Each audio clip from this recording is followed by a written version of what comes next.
Good morning, good morning, good morning, good day, everybody. Thank you so much for joining us out here with your Escape to Nature experience here on Amakhala Game Reserve. And look what we have started with. Male lion with an eland kill. How cool is that? Brilliant.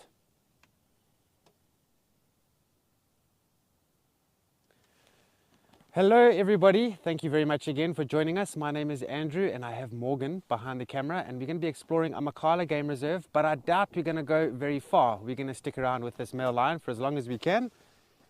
Don't forget that if you have any questions for us or any of the other naturalists, you're always welcome to send that along. We'd love to hear from you, any of your stories, and then any comments and suggestions and so on.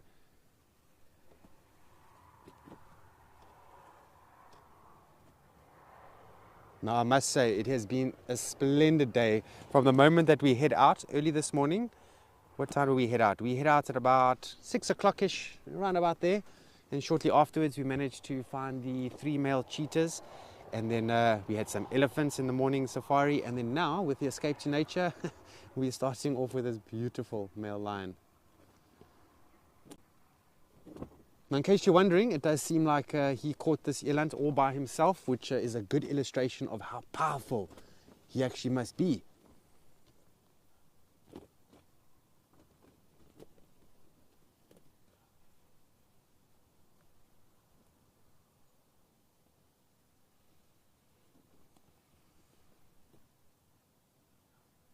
Nicole, thanks for that comment, Nicole. Yeah, we are doing very well at Amakhala. And I think, it definitely has got a lot to do with like the team. So myself and Morgan, we've been together quite a few times. And if you get on very well with your cam up and vice versa, I just find that it's so much easier to find animals. I don't know what it is. Maybe it's the energy that is portrayed. And this morning we have had no problems finding animals. But as you know, it's not always like that. Sometimes the animals are a bit hidden, take a bit more time to track them down or to see them. But that is the nature of the nature.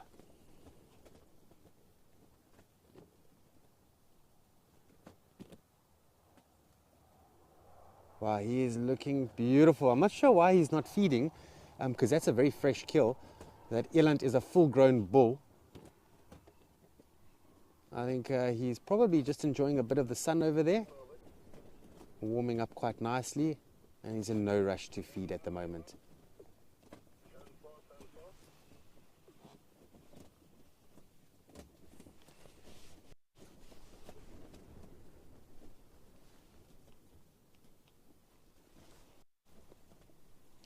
Morning, Greg. I'll agree with you.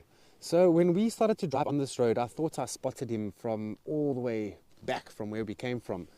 And I wasn't sure. And then I pulled out my binoculars and then I confirmed it was him.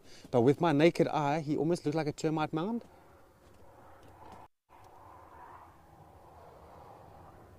And I wonder how many animals have actually mistaken a lion sitting down or sleeping for a termite mound, because it's happened to me countless times.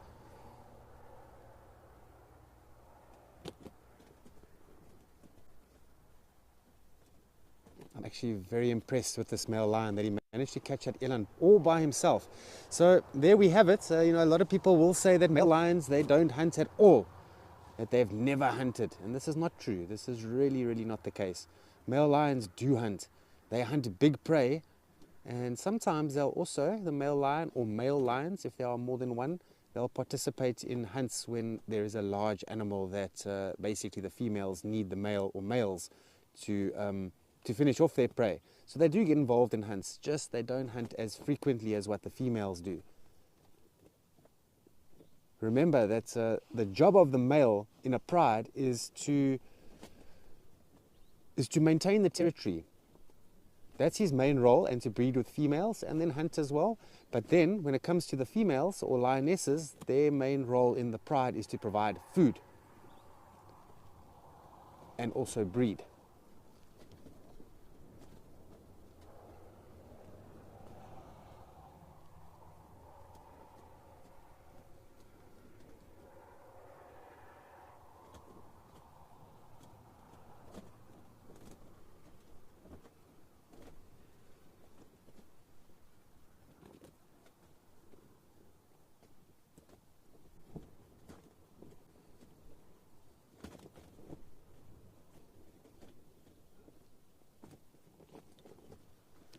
Maxwell, good morning. Yeah, he would. He would. I don't know where the females are at the moment. There could be one of them around here. I'm just gonna have to scan and look nicely. But yes, there's enough meat to go around. So if the females did come along here and want to eat some food, yeah, there might be a little bit of growling and showing of teeth with the male. He's going to be quite possessive over that carcass, but ultimately he's not going to be able to finish that. So would likely share with the females. But now, it also depends on the kill. So if, say this male lion caught a nice big warthog, he's not going to share that. He's going to hold on to it, and if the females come, he's going to chase them away or growl at them, and he'll probably consume all of it. But it's interesting your question, because he's obviously caught something, and he's not going to advertise to the females by calling them and saying, hey, there's some food here. Wherever you are, come and join me here and get some meat. That's not really the case. And the same goes with the females. If the females catch something and the male's not around, then they're not going to tell him about it. His loss.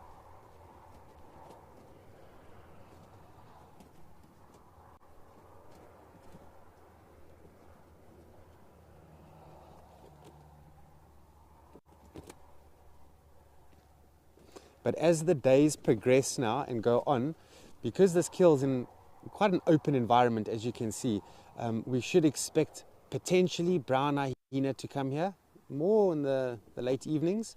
Jackals, they will probably show up at some point, and we'll just sit around and wait for that open window for them to go in and feed. And then the crows are going to be the biggest one. The crows have already flown over, and they're going to sit around on the treetops and wait and be patient. Wait until they can get in there and get a few mouthfuls. And by doing that, they're going to it's going to be an indicator for all those scavengers that why are there crows all sitting on the treetops there, and they may investigate that. So that's the prime reason why, predators try and hide their kills. We don't often see vultures out here, but jackal buzzards, if they fly over, they're going to show interest.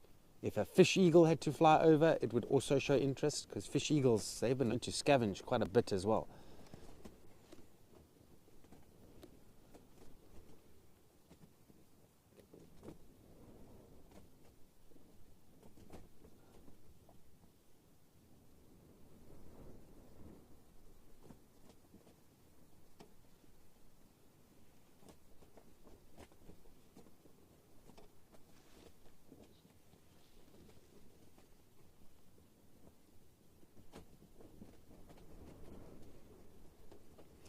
Fo, that's a good question. So because of the lack of cover, there is cover here. I know it looks vastly open, but if I had to show you the entire and immediate area over here, there are little localized thickets here, which he would use for cover. They do use the topography to their advantage. I know it's not too much of a slope over here, but on steep slopes, lions have been very well known to chase eland up mountains and up slopes and things like that to slow them down. So what would have happened this morning is this male lion, he would have probably have gotten very close to this eland without the eland realizing what's going on. There is a breeze at the moment, so the lion would have used the breeze and got on the other side of that wind. And it's doubtful whether that eland would have smelt or heard the lion. And with all these right circumstances all together, this is where you have a situation like this in an open area where he's managed to become successful. But there's going to be a lot of times that this male lion would have tried to have gone for prey and missed. You see, because the prey, they're very vigilant. Somehow they always know that there's a predator lurking.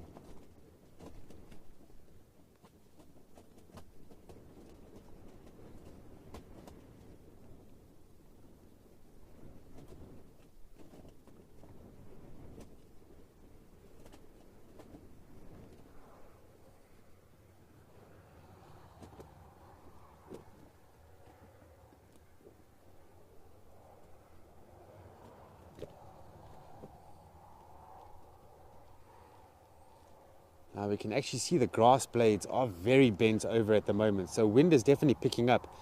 But yeah, I've got some reports that in the nearby area there's going to be about 80-kilometer-hour winds this afternoon, so it's not going to be a pleasant time to be out.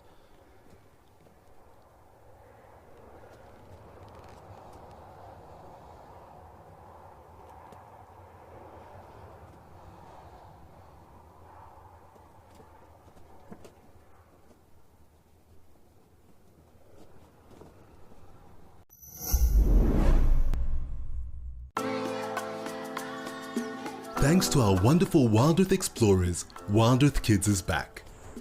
Your monthly subscriptions have allowed us to relaunch Wild Earth Schools on a weekly basis, every Wednesday for the first hour of the Sunset Safari.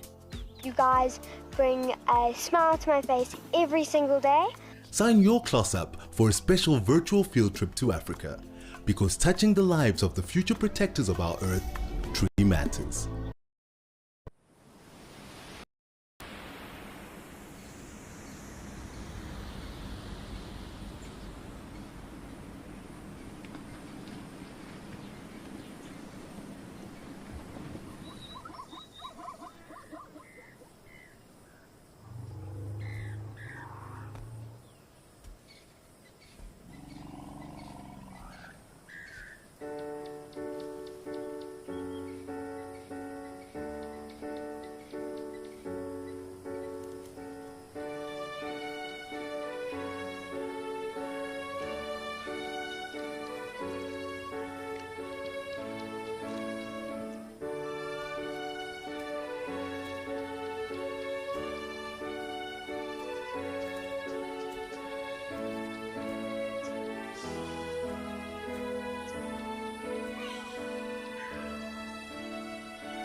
Now, I was very lucky in the Timbavati Game Reserve where I once worked once upon a time in my career.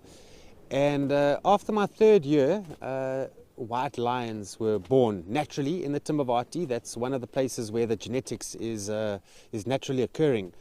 And they don't survive very well. According to the books, they say, you know, a male or a lion that is white in coloration, if it's lucky, it only gets up to like 4 or 5 years, and then competition takes it out because they just cannot blend in. They're not very successful at hunting because they're pitch white.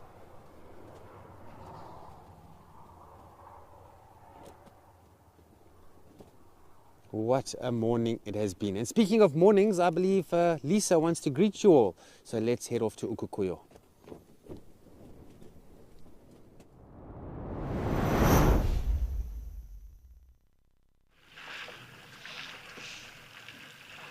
Look at this! We have not seen this in a very, very long time.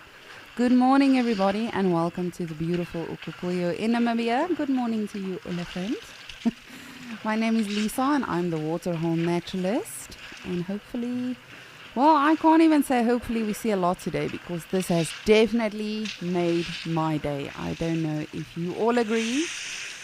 But of course, we have been seeing some individuals here at this lovely waterhole, but we've not seen a herd. Well, I at least have not seen a herd in a really long time. And initially, you know, while I was observing the camera, I just saw one And then I thought, but that's not an individual that I'm familiar with. And then as I looked over to our left, there was a whole herd approaching. How amazing is this? Oh man, day made. Absolutely. I am so thrilled about this. Really I am. But let me know how this makes all of you feel. I'm sure many of you are also very excited with me. And it's just always incredible to see all of the animals. And no, I'm not losing my mind just because it's a big animal. Elephants are wonderful, but as I say, it's been months since we've actually seen a herd of elephants. So I'm definitely thrilled about this. Oh, that one's got a really dark eye. That's very interesting. Oh, look at the baby. There's a very tiny one. Just look at it. Oh, this has definitely made my day. You know, Mother Nature knows.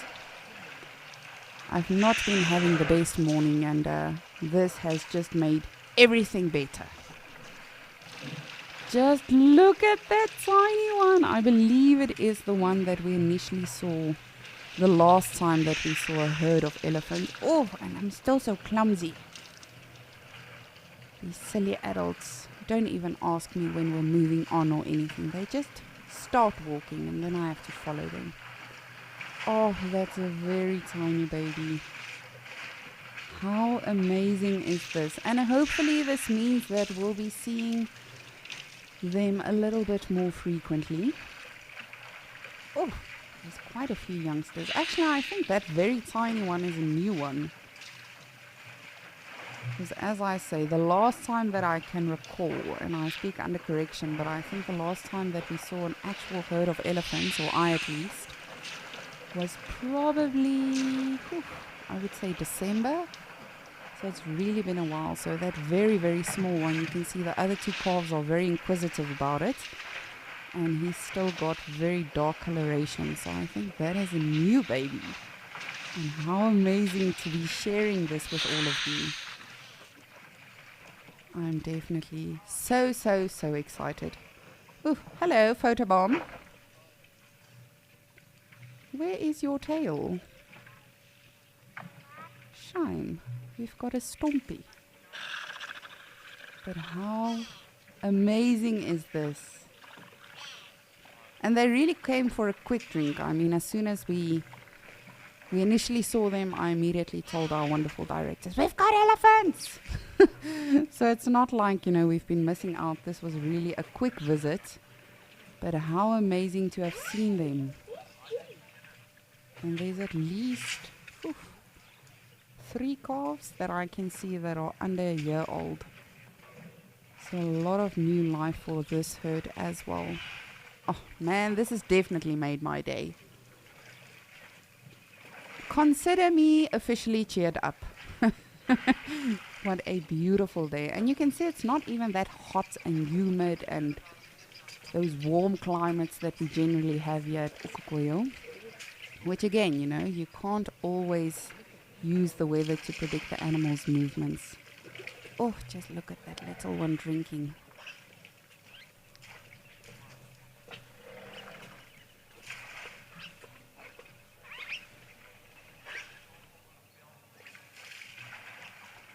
Aaron, good morning. Thank you so much for your comment.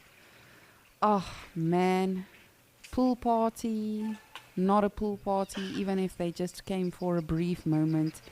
This has definitely made my day, and I'll tell you why. As I say, a couple of months ago, we did see a very tiny calf, but I think this one that we are seeing off to our left is an even newer calf or addition. And I've been wondering for quite some time, how are the elephants doing, the herds with the calves and the little ones. But I think this is also a clear indication that the park is really starting to run dry. This is a man-made waterhole, so we are able to fill it. When I say we, I don't mean Wild Earth, I mean the conservation management here in Etosha National Park. Oh, are you coming back? Did you tell your mom that was not enough? But this is, Aaron, how amazing is this? And definitely let me know how this brief but brilliant sighting made you feel. Aren't they just incredible? This is really a small elephant. Let me see. Hopefully I can get us a close look without having too much shaky shakes. Oh, that youngster was looking for trouble with that older bull. You can't even see the baby. Oh my goodness. No, Mom, you're going to poop on your baby. Just wait. Woman, wait. Oh, that is very tiny.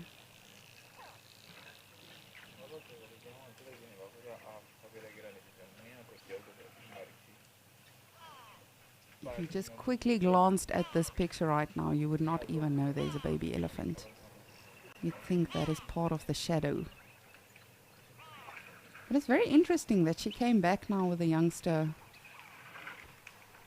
That's something you don't see every day. And this is not a very old cow. I would estimate her probably between 15 and 20 years.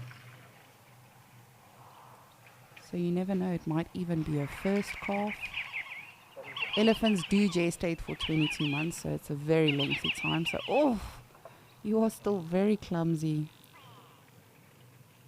You know, it might even be that she's only recently introduced this calf to the herd. And that's why she's perhaps still separating herself a little bit. Because you can see baby is still very unsure. Not confident yet on the legs. Oh, thank goodness you didn't poop on your baby.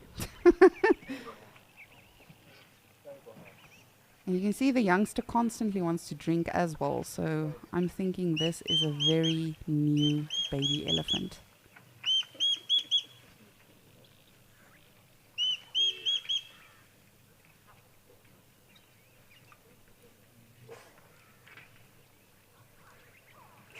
Ellie girl, I'm sure this excites you to the core.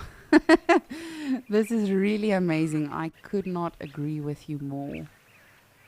And it's very, just look at how she keeps her tail erected. I would be as cocky to say that this baby might still even be a few hours old. But of course, I wasn't there when it was born. I could be wrong. But it's very interesting to see the separation from the herd. And just look at how the other individuals actually waited for her. Shame this poor elephant doesn't even have a little bit of a tail. That's very interesting. And that could be due to a lot of reasons. It could have been injury when it was younger. You can see it's fairly well healed. Maybe it was born that way. That too is a possibility, believe it or not. But no, I would say this is definitely a new addition to the herd. And that's what they do. Lions, elephants, a lot of the animals out here, a lot of the impalas, a lot of the other antelope, you know, they really just separate themselves from the herd a little bit, just form that bond. And then they will head on over and say, hello, this is my little one. Little one, this is everyone. Oh man, this is definitely a first for me in Ukokoyo. How privileged are we? Absolutely amazing. You can't even see that baby. It is so tiny. But you'll see there's a definite coloration difference almost, I want to say, let's say, to the elephants in Madikwe. Remember, everything is pertaining to the geology, goodness, in an area. So Madikwe, for instance, has a lot of red oxidized sandstone, which is that red soil. And the elephants predominantly use that to mud bathe with, to sand bathe with. Over here, yes, we've got a little bit of red soil here and there. But there's a lot of calcrete and whiter and lighter soil in this area. So the elephants will seem a little bit lighter because that is due to the mud bathing, the sand bathing, everything going on. But also due to the fact that they are not wet right now. So elephants always seem a little bit whiter when they, a little bit of dust bathing going on there. But they do always seem lighter when, of course, they haven't actually mud bathed. but it definitely has got to do with the geology in an area as well. I know a lot of the times when we do see the elephants in Madikwe, a lot of you are curious as to why are these elephants red? That is purely based on the soil coloration that you'll find in an area. Oh man, that was incredible. Alright, I'm going home now. Nothing can beat that. That was absolutely brilliant. And as I say, you know, initially I just saw one elephant and I immediately knew that I've not seen this elephant recently. It was a younger bull. And then as I moved over to our left, there was this whole herd coming. And off they go. How amazing was that? Oh, I hope all of you enjoyed that as much as I did. Brief, but beautiful and brilliant. Hopefully they'll come back today. That will be a treat. Don't go too far into the tree line. Just come back to us a little bit later.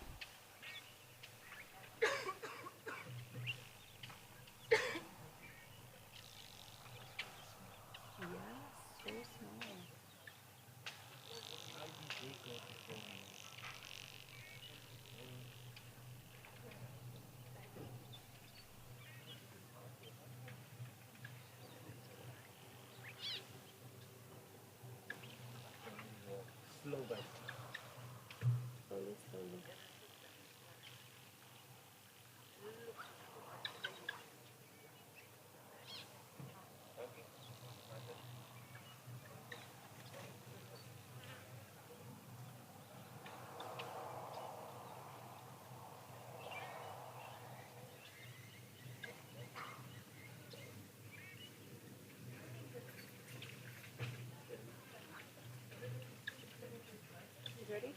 Mm-hmm. Yeah, we got our herd of elephants.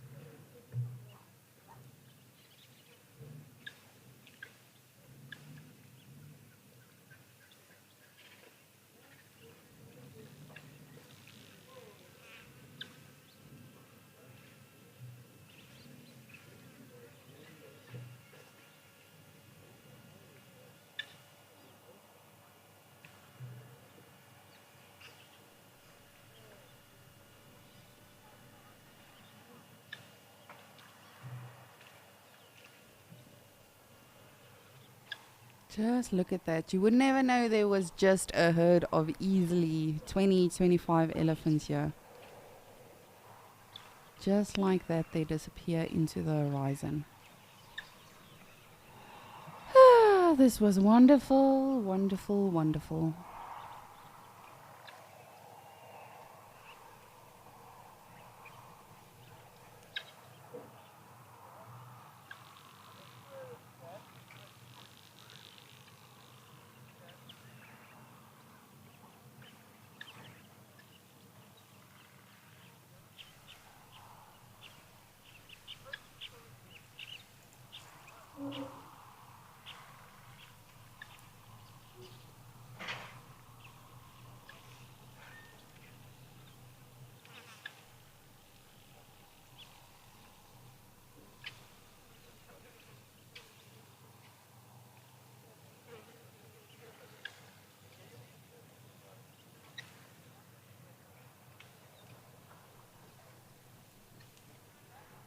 That was definitely brilliant. And imagine we were all here right now. Of course, we are watching this in real time as it's happening in the beautiful Namibia.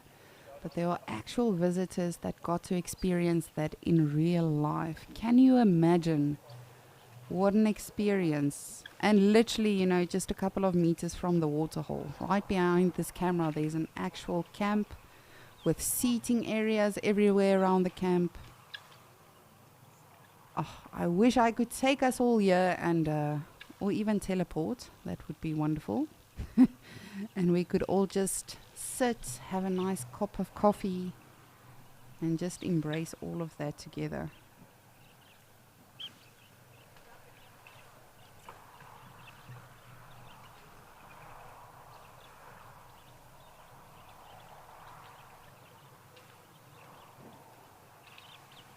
Josh, good morning. Hope you're doing very well. You would like to know if elephants mate all year long. Yes. So for me personally, how I always remember it, any animal that could very easily fall prey to predators, those animals will generally have a specific mating season and breeding season. For the most part, like the zebras, the impalas, the springbok, that'll be summertime. And again, this is not the norm all around. That is just a general rule of thumb I always use. But something like lions, elephants, rhinos, those animals have not got a specific time of mating or breeding during the year. It really can happen anytime throughout the year. But as I say with elephants, it's 22 months that they are pregnant for, or that they gestate for. So that is a rather lengthy time. But it does happen any time of the year. With bulls being in must, with females being in estrus, there is no specific time for them. So indeed, yes. But I do see that we have some beautiful antelopes over in Djuma, so I think let us go have a look at them.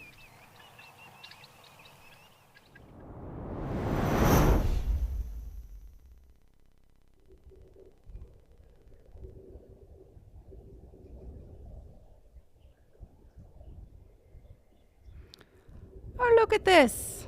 Beautiful. We have got some inyalas. Ooh, and a woodlands kingfisher that just landed. So as always, we do have the help and assistance of our wonderful zoomies on the Djuma Dam Cam, which definitely assists us a lot. They see a lot of the things that animals do, especially at nighttime, that we don't always get to see. But these beautiful antelopes are called inyalas. Very similar to the kurus, and yesterday we did see kuru and inyala. So I'm sure you'll agree with me. It can be a little bit confusing, but specifically with the bulls, inyala and a kuru bull, there's a massive difference with regard to coloration, size, horn structure. Oh, just look at this little one. It's incredible to think that, you know, summertime, official summertime, is already over and we are still seeing so much life in terms of the new babies and the youngsters and them still learning. And of course, you are now going to be leaving us. Murphy's Law. That's fine. We'll look around, see what else is out and about.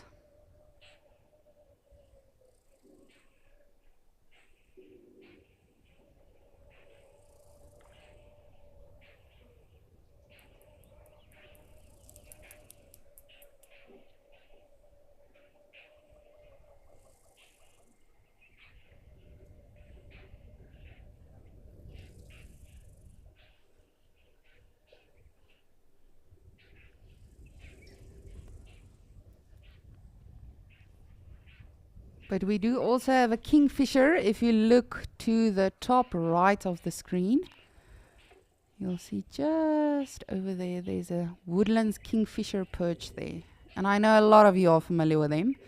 But as I always say, embrace and appreciate everything when we do see it. Whether we are in Okukuyo, in Madikwe, wherever we find ourselves. Because one of these days, we won't always see all of these animals. Specifically something like the woodlands kingfisher. Very soon, I would say probably within the next few weeks, they will be departing, moving on, as animals do. When there's not a lot of food around anymore and all of that, then the animals do move on. And in a lot of the years, you know, by this time they would have already left. But it's just due to the fact that we've had so much rainfall. So there are still some creepy crawlies and insects around for them to feed on. A lot of lizards and skinks. I do apologize about the shaky shakes. It is fairly windy here in Djuma, as you can hear.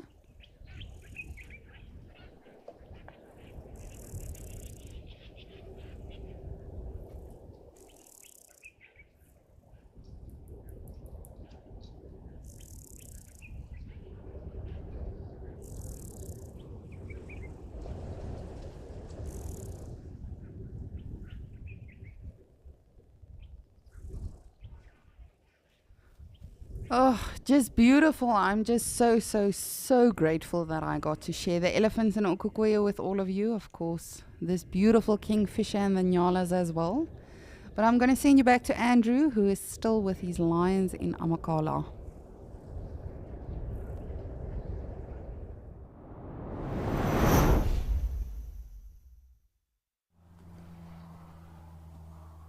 Thanks very much, Lisa. So we're still here with this male lion, and he's very proud eland to kill, and he hasn't moved at all. He hasn't gotten up, he hasn't rolled over, and he definitely hasn't gone to the carcass. So he's definitely in no rush. But it would be nice if we could see him maybe try and drag that kill under the bush over there, because then you'll be able to see actually how powerful he is, how he moves such a great big animal.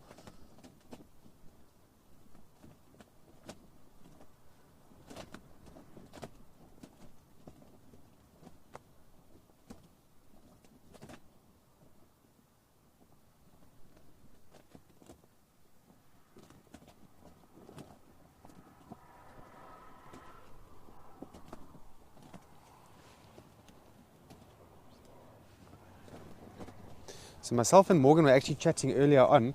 Apparently in the nearby area there has been hailstones almost the size of golf balls that's been seen and experienced in some of the areas. Can you believe it? So no wonder the air is so chilly here at the moment.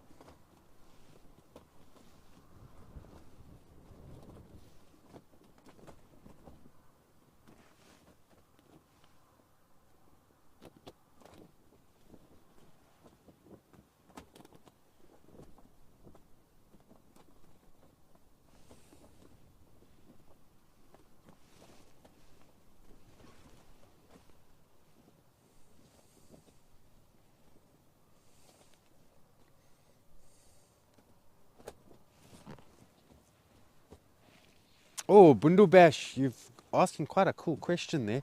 So let me just see if he does have a collar. I can't remember. Okay, so yeah, he does actually have a collar.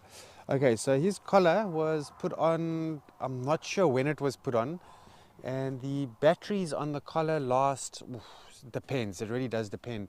But looking at about 2 years. So from when that collar was put on to when the battery needs to be changed, maybe about 2.5 years, around about there. But the collars are designed as best to last as long as possible, because you don't want to dart animals too much. I mean, the drug that is used to dart them, M99, is a very strong drug. So you want to limit. And conservation, they're quite smart in that sense. So the day will come when that battery runs totally flat and they will need to dart him. But then, you know, conservation will do a whole lot of jobs all at the same time, so that they don't have to dart him again in a few years, hopefully. The reason why he's got the collar is, yeah, it's also to understand where he's going, how much time he's spending by himself, what areas he really enjoys. But then also, remember, we do have a fence around the reserve. And it is a big reserve, but invariably, you know, there is a boundary. And if he happens to manage to get out and gets onto cattle farms, I mean, that's a very big problem.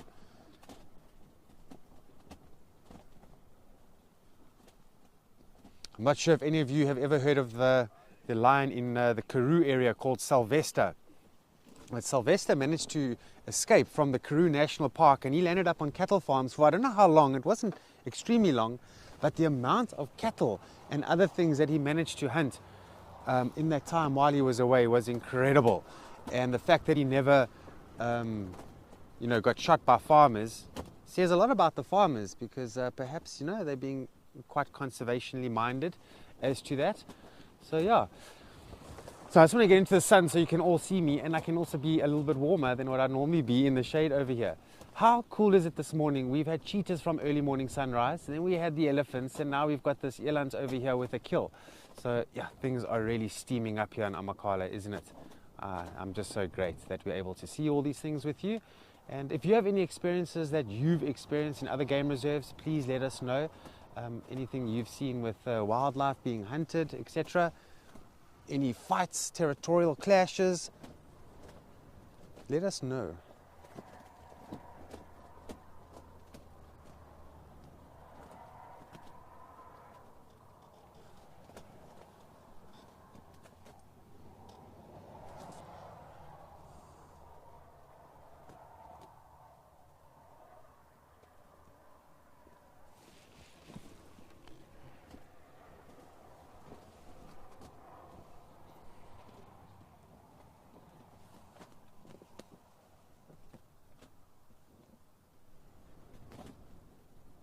Carol Jean, you were here at Amakhala. That's very interesting to hear. You must let us know, which lodge did you stay at and who was your safari guide? Did you come to Amakhala because you sort of saw that there's a beautiful game reserve here in the Eastern Cape, or did you always know about Amakhala? Oh, I'd love to know more about your experience out here. But yeah, this is nature, and then nothing is ever a guarantee out here. And we try our best all the time. But you know, my time that I did work here at Amakhala and also other game reserves, plenty of times guests checked out and didn't see lions or didn't see this and didn't see that. My first shift was Lauren Ralph. I think there was a 4-week stint during that I didn't see one. Really? Oh, that's a... Disappeared from my system. That's crazy. So Morgan is just telling me that when he was here with Lauren stint, that's the first time. Lauren and Ralph, sorry. It happened with Lauren and Ralph that the male lion was absent and not seen for 4 weeks.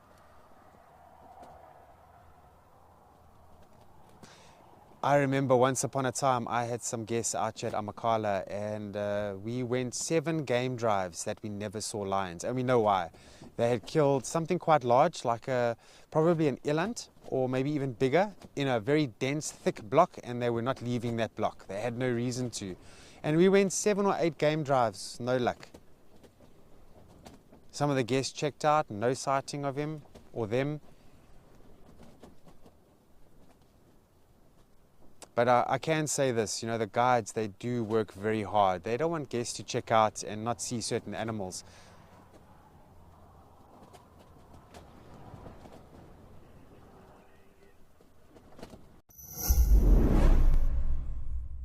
Flora lovers?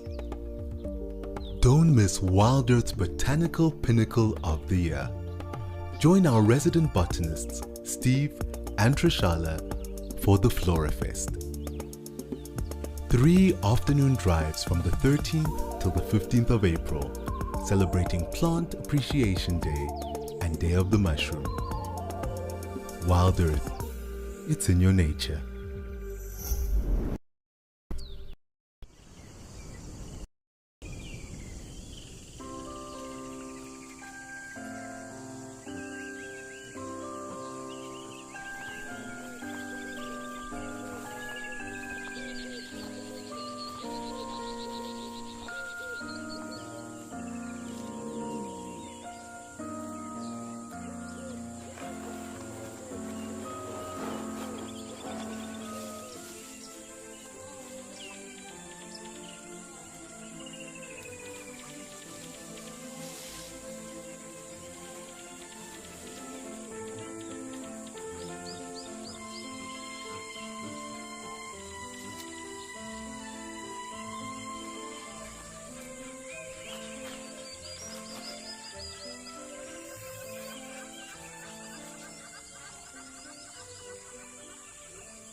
So we just had a vehicle bypass us over here, and we are still going to spend quite a bit of time with this male lion.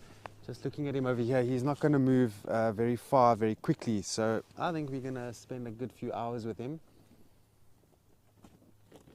I would like to see him feeding. I want to see where he's going to start. Most of the time they're going to start on the tail, you know, the buttocks area where the meat is the most prime there. And it's quite interesting how you see them unsew the skin.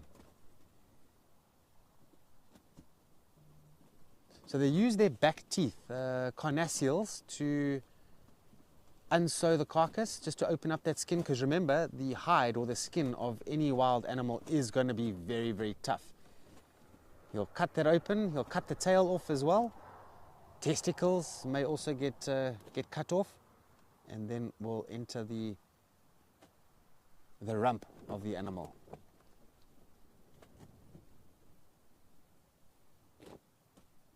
I'm sure he'll be here tomorrow and the next day, but we'll just see. Maybe the females catch wind that he's here. I don't know how they figure it out, but somehow they do. And sometimes, you know, when you go back to camp and you go to sleep and you wake up in the morning and you come back to the sighting, you find that the whole pride is here.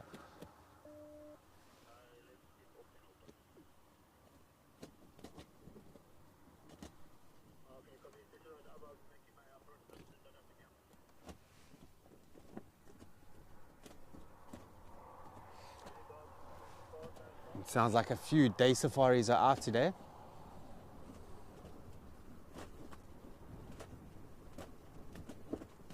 Hello Grant, good morning. So there are things that this male lion, or lions, are not going to really go for. So intestines and things like that, they're not really interested in that because it's full of rumen. So they rip that out, and in some cases they can bury it just to dampen the smell, because rumen, or the grass content inside the intestines, it's very strong smelling. But the organs and the meat all gets consumed. Bones might get gnawed on to a degree, and then the skin will be left behind as well.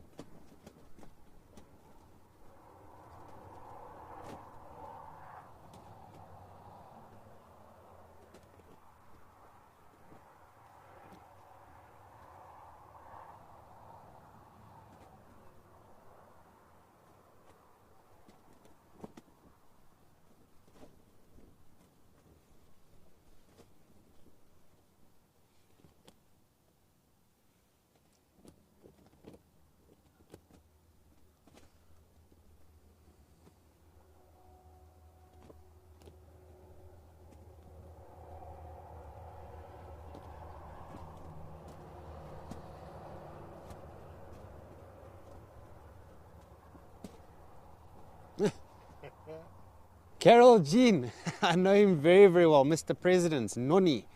Now he's famous on this reserve. He is by far the longest working member of the Amakhala team.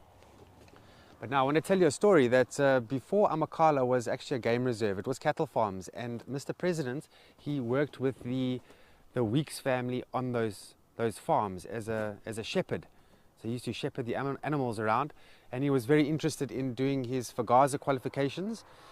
And then he got a guarding position, a junior guarding position at Safari Lodge, and he's been there ever since. But he's grown up the ranks since then, and he's definitely a senior, not only on the game reserve, but also at Safari Lodge.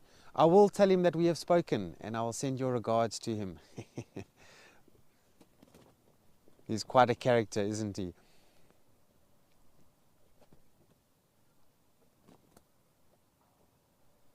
Now, I'm not sure if you joined on the game drive this morning, but we had those 3 male cheetahs, and it was actually Mr. President on his way to the lodge with Martin, saw the cheetahs and called us.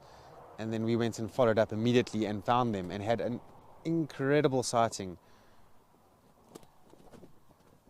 Contribution to the day.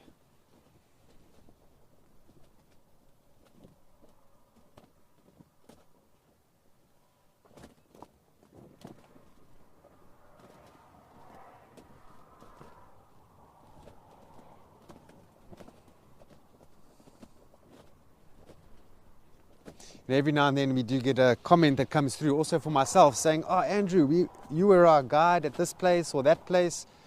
And I often wonder how many of you out there recognize me as your previous guide that might have been here at Amakhala or some of the other places that I've worked. And if you are watching, please let me know. I'd love to catch up with you all and touch base again.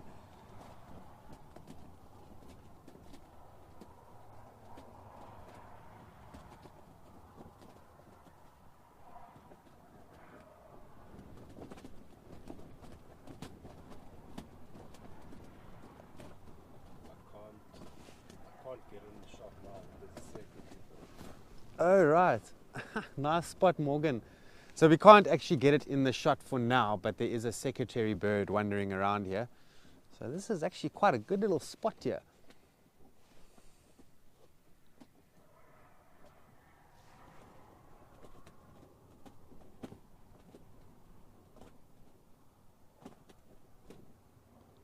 Yeah, we'll just give it a bit of time. Maybe the secretary bird walks in front of us.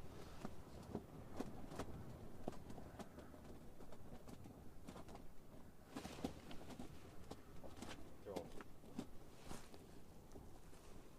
I didn't hear the question. Which part of the country have both of us had the best sightings in? I think that question came from Cobra. Okay, good name, nice name. Cobra. We get Cape Cobras out here. Or the best sighting. Morgan, you want to go first? You want to think about it?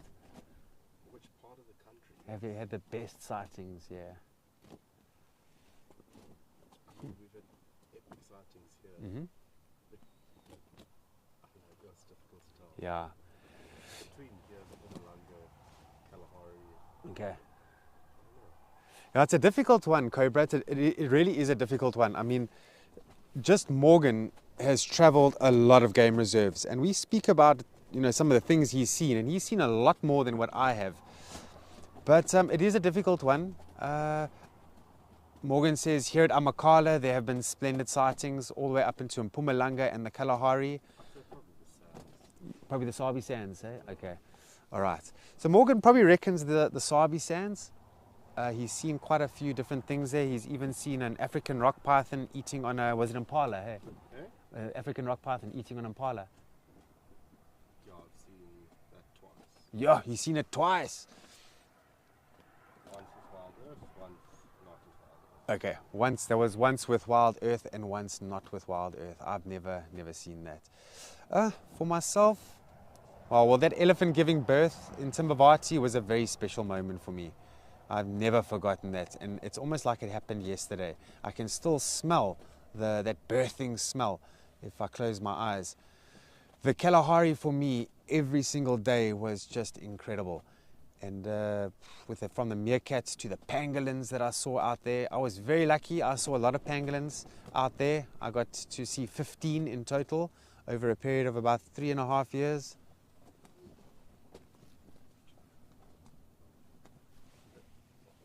Okay, so we're just having a vehicle pass us here, so don't want to really get them too much in here. But yeah, thank you for your question, Cobra. What has been your favorite sightings and where? Sorry, Morgan? I'd say we'd have to say the Lowveld. Yeah, you'd say the Lowveld. Eh? Yeah, so Morgan says probably Lowveld.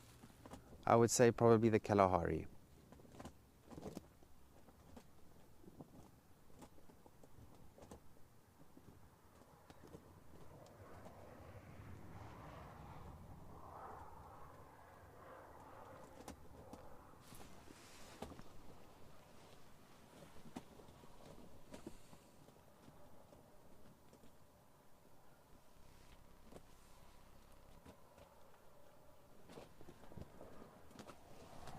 Okay, we're gonna sit around and just keep watching this male lion. Let's go to Lisa in Ukukuyo. Who knows, maybe the elephants will come back.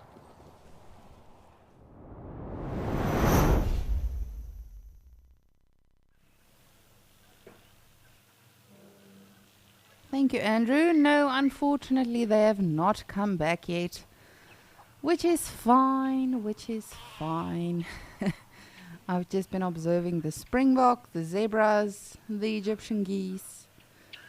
So it's really peaceful so far, apart from the wonderful elephants that we've had.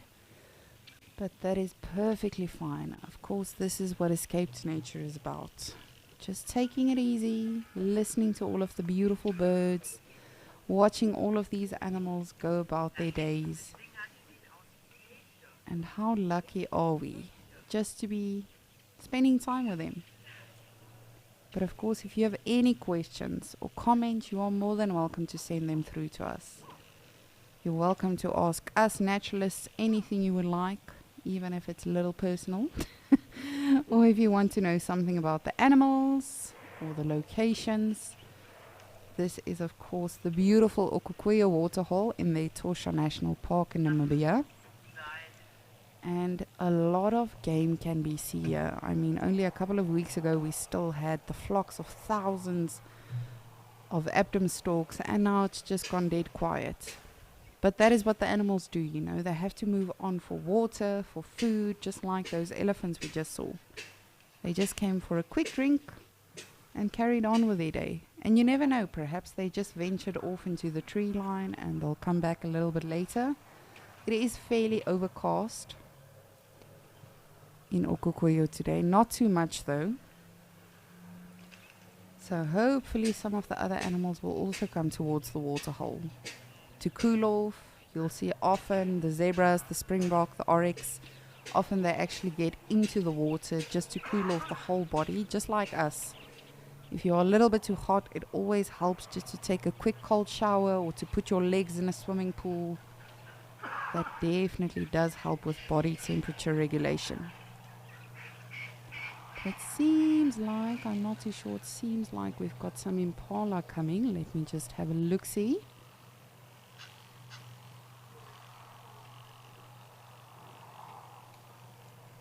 Indeed. So just off to our right on that game path, it seems like a bachelor herd. I'll be able to confirm with you just now as they come closer. And then this one in front, very close to us. This is a springbok, but a very common species to see in these sort of regions. When I was little, I always used to call them the spookbokkies or the ghost antelopes.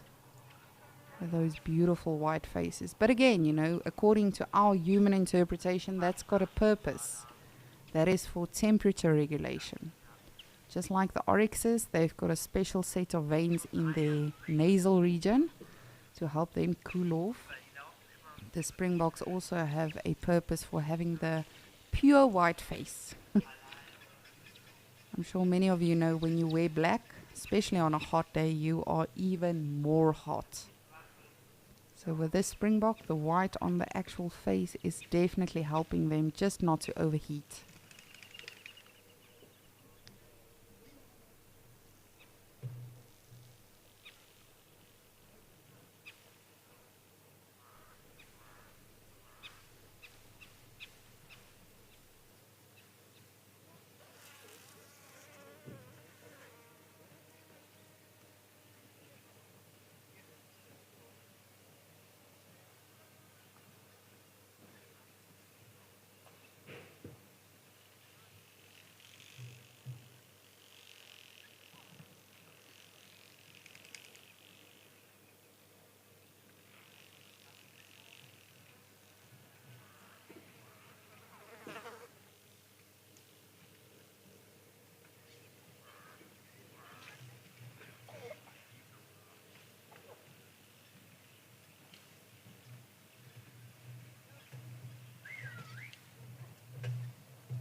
Indeed. Look at that guinea fowl. Where my friends at? Just off into the background. We've also got our oryx coming down to the waterhole. And right now we've got a beautiful bachelor herd of impala that's spreading out around the waterhole. Wildebeest, zebras. What an awesome day.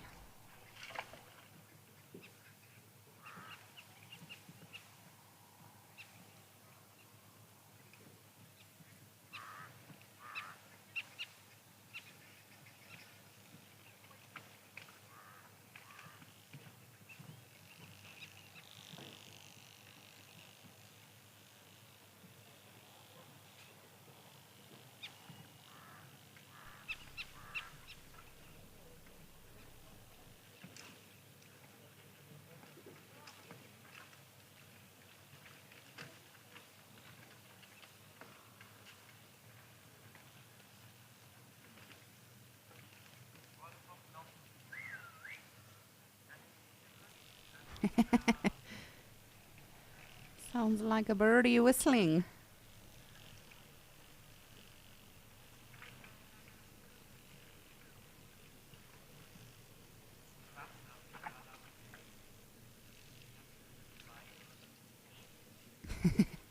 It is not a bird whistling. Let me just put your minds at ease. I think it's just one of the visitors that don't have their phone on silent, so they are probably just getting some notifications. But it can be deceiving, you never know.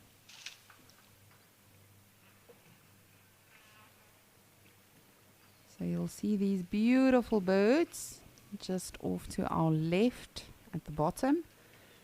Those are our Egyptian geese. And it's incredible to see how big they've all gotten, eh?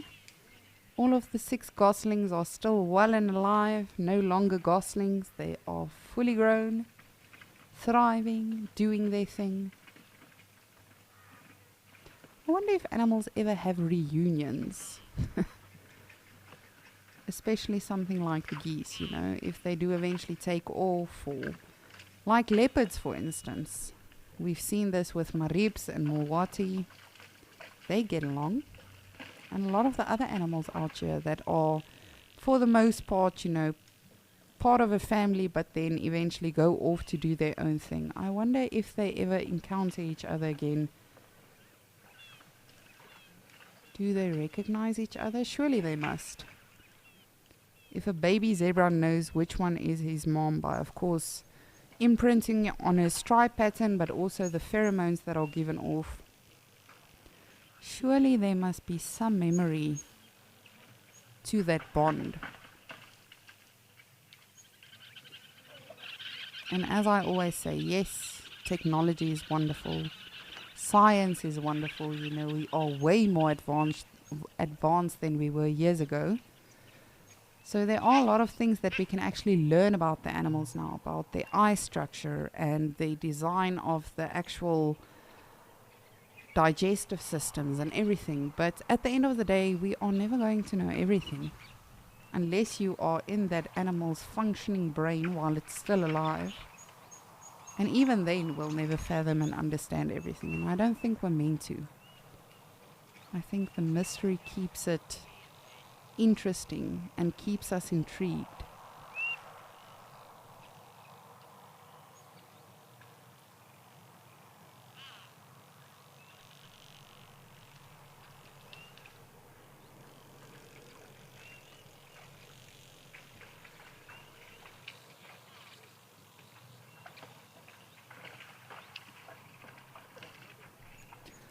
Liam, good morning. Thank you so much for joining us on Escape to Nature. We really appreciate you. Are herbivores the only animals that imprint? Liam, again, this would be something, and this is it can open a massive discussion. Not just between you and I, but I mean, I've had many a heated argument with a lot of conservationists and naturalists. Because a lot of people are set on this is what the animals do, this is how they function. But I mean, with regard to imprinting, emotional intelligence, all of that, you know, animals experiencing emotion, it's a difficult thing. I mean, I know the other day Lauren was also discussing altruism. We won't really know. Yes, you are more than entitled to your opinion. But for me, if you are asking my personal opinion, I think all animals to a certain degree imprint on their mothers. Even if you look at some of the birds, you know, that just leave their chicks in someone else's nest. Those birds know, okay, well, you look a little bit different, but I'm going to call you mom from now on. Just like I'm sure many of you have seen documentaries when they actually save animals or save a bird. If it's a human that saves that animal and that baby learns that, okay, well, this weird creature is now my mother, then that is what happens. And it's interesting when you really start delving into it. I mean, I've read a lot of articles on it because I want to know more. Ooh, oryx. Are you feeling a little feisty this morning? I mean, I want to know more about it because I want to understand what animals are thinking, how they function, why they function in the manner that they do. But if you're asking me personally, I think all animals to a certain degree imprint. Because how does an impala know that one is my mom? Yes, every now and again you'll see them walking with a walking with the wrong female. But when it comes to nursing, when it comes to actual protection, that baby knows exactly this is my mom. I mean, for me personally, the other day when we saw Shadulu dragging that duikerkeel on Gowrie Main, I was so sad that we didn't actually get to see the den, because with leopards, with lions, in my experience, it's been incredible. You as a human being and as a visitor and mere observer will know exactly where the den is. And you can sit there and the babies or the cubs will hear you, but they know we are not allowed to come out until our mother calls us. How do they know that? Yes, it's got a lot to do with pheromones. Because just like us, I'm sure many of you will agree with me, your mother or your father or your best friend, someone special in your life, has a certain scent. For me, my mother has got a very, very particular scent, always. And I'm not talking about perfume or anything, it's just she's got a very, very clean scent, I almost want to say. And she can walk into a room and without me having to turn around and look who just walked in, I can tell you that's my mother. And unfortunately, as humans, you know, we've lost a lot of, I almost want to say, brilliance to our senses. We are not as tuned in as we were most probably hundreds of years ago. And we think we are these amazing creatures and beings on planet Earth. But really, if you look at animals, a zebra, a wildebeest, a lion cub, they know. I mean, Shadulu apparently, according to the ranger, I'm speaking under correction, but according to the ranger that we met on the way while we had her, he said she just had one cub left. And an animal knows that they've lost a cub or that they've lost a calf. I've told you guys many times about the giraffe in Kruger last year that unfortunately lost its calf because, I don't know, there was something wrong with the legs. But that giraffe knew that it lost a calf now. It's no longer moving around looking to see where the calf is. They sort of know. So surely animals must all imprint to some degree. Surely they must all have intelligence and emotional intelligence to some degree. I know we often say, okay, well, this creature has such a puny brain and that they can't be that intelligent. A lot of people, for instance, wildebeests, they say that wildebeests are not very smart. But who are we to measure that? We don't live their lives. We don't know the troubles and the effort and everything that they have to go through on a daily basis. And I mean, if you look at all of our locations, let's quickly be honest with one another. Okokoyo, Djuma, Madikwe, Pridelands, wildebeests are everywhere, so surely they can't be that stupid, can they? You would think if an animal is quote-unquote stupid or does not have a lot of intelligence, it would be a weaker species and their niche would surely die out according to the laws of survival of the fittest. But here they are, still thriving, still surviving. So that was a very long-winded answer, I apologize. But I always find it very interesting, you know, to sort of delve into these things of animals, their feelings, their instinct, them imprinting. And it's definitely something that you can discuss for days on end.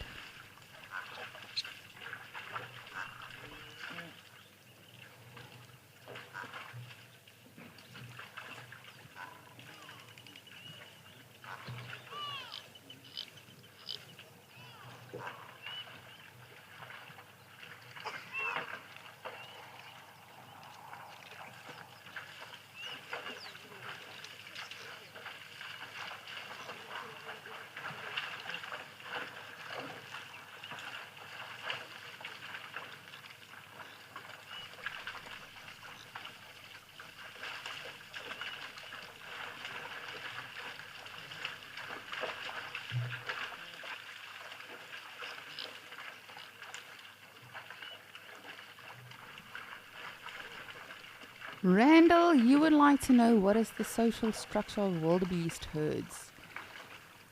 This is also something that can vary. And I say this because I personally have experienced this from reserve to reserve. I've worked in the Waterbergs, I've worked in Greater Kruger, and with regards to topography, geology, everything, and ultimately circumstance, the behaviors and the social structures definitely was a lot different. But generally, for the most part, wildebeest form these herds, and then they have males and females and calves within those herds. But when a male wildebeest wants to woo some ladies, they are very clever. Again, that's why I say I don't think they're very stupid, because they will actually go to a bare patch of soil.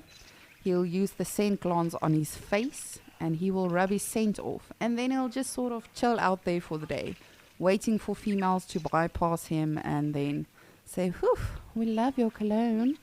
Would you like to make babies with us?" And then from there on, herds get formed. But with regard to actual dominance and all of that, and this is why I say I've seen different social structures. With regard to dominance, for instance, when you look at zebras have got a harem, there's a stallion in charge, and then you've got a hierarchy within the females or the mares. With wildebeest, I have seen herds where there's one particular dominant male, and then I've also seen cases where there's various, almost like buffalo, I want to say. When you look at buffalo as well, yes, there will be the older and the more dominant male, but in terms of protecting and defending, all of them take charge. Females, males, especially the older bulls that are a bit more stronger and experienced. But for the most part, Randall, they just form... What's with these oryxes today? Goodness, very feisty. But it really can depend. But for the most part, you will see wildebeests either individually, and those will be your males that are yet to join a herd. And then you can also have herds of females, males. But there's not necessarily a male that is the only one in charge. There can be various of them.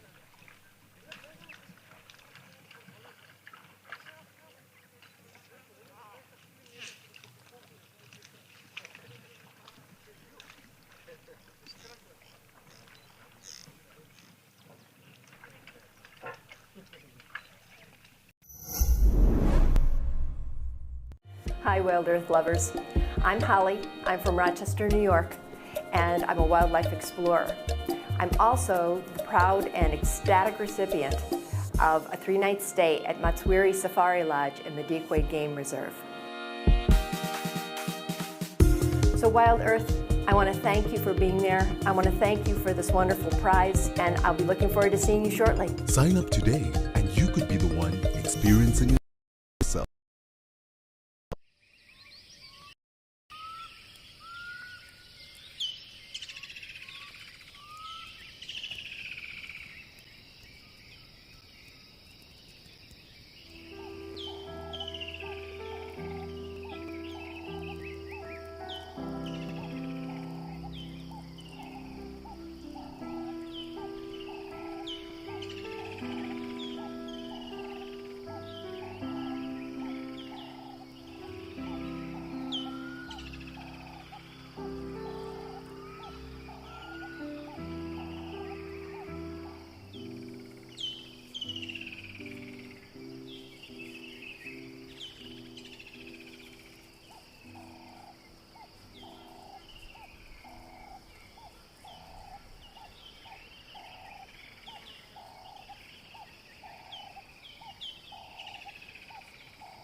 Whoa! Drama, drama, drama. Y'all being very dramatic this morning. But speaking of being dramatic, please remember to send us your videos. We are so excited to see them for our sweet 16 birthday. And of course, we'll be celebrating that on the 27th of April. So please serenade us, sing us a song, whatever you would like to. And you can send that to birthday@wildearth.tv. I'm very excited to see that, to see the various videos that will come out there.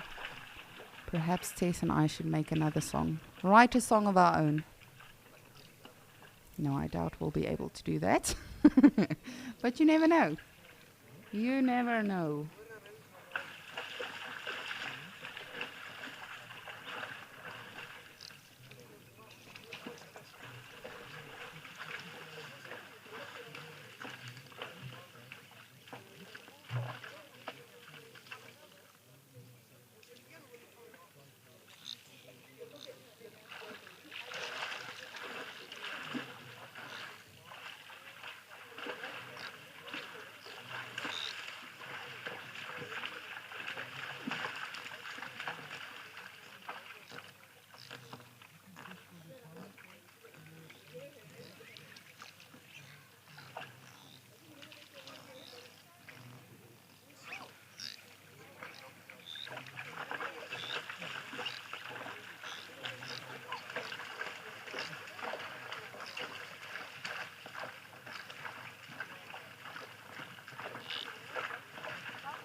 Yeah, Rasmus, you've got the same name as my sister's maiden name. You would like to know if the herbivores ever attack each other. Well, as you can see, the oryxes are pretty feisty at times. But it's not really ever that they will, get into a massive physical combat as such. Anything's possible, don't get me wrong. Never say never. But every now and again, they do get a little bit feisty with one another, especially when it comes to water, just like humans. When you really want something and you think there's not a lot of it left, then you will definitely stand your ground. For instance, if someone touches my food, then there's definitely physical combat. So no, they can, but it's not a common thing to see. Often you'll see the oryxes just, and again, there's no actual contact. They just sort of scare away the impalas or the springbok or whichever animals. But it can happen. The elephants, often when they come along, the animals sort of immediately give way. And that is purely because they are massive, let's be honest. If something that size, whether it's 1 or 20 of them, you are definitely going to be making way for them. And every now and again you'll see, specifically from the younger bull elephants, they make a point of being very arrogant at times and telling the other animals, oh, this is our water hole. But not always. Sometimes they are all just peaceful, coexist. Actually, for the most part, it's incredible to know that all of these animals are able to exist. They all look different. They do things differently. They breed differently. They feed on different things. But at the end of the day, they know that, well, the more the merrier, and the safer we can be. And again, that comes back to the intelligence. Because you can't tell me that is coincidental. How does this springbok know the zebra is not going to eat him? How does a giraffe know the elephants are not going to eat them? But as soon as there's a lion or a leopard or a cheetah on the horizon, they immediately react and they know, oh dear, something is wrong. So it cannot be pure coincidence that they just tolerate each other all the time.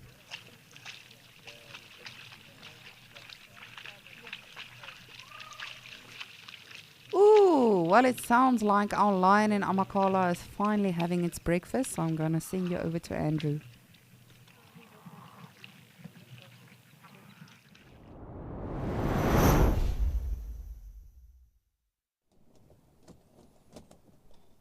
Ah, thanks, Lisa. And indeed, he's just started to feed now. I just want to see. Okay, so his nose is a little bit got a blood. Okay, so he has opened up there. Just a little bit of blood on the nose there.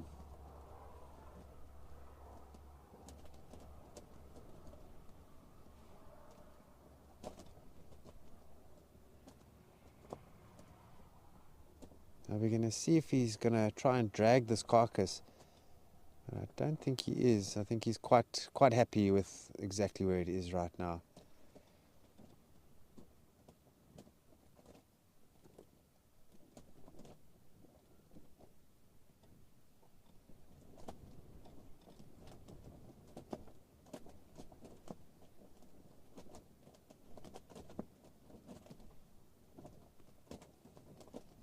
Wow, just looking at the size of this eland, this is a really big one.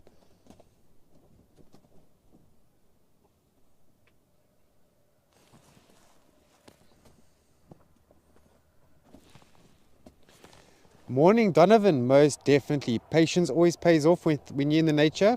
And that's one thing you've got to have when you're out here. If you're impatient and you're hasty and you're in a rush, you're going to miss out on all sorts of cool things.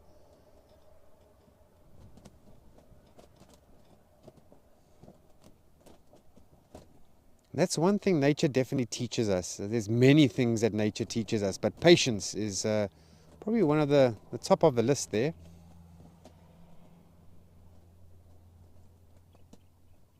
Look how proud he is just standing over this kill.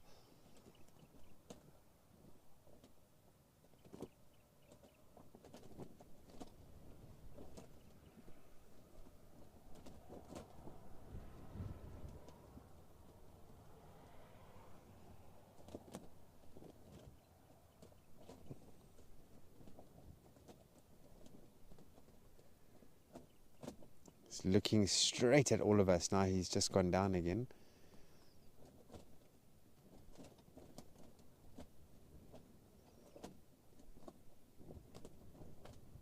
Just by looking at the size of this eland, this one looks easily 700 kilos, maybe even a bit more. Not sure what that is in pounds, but 700 kilograms is very large.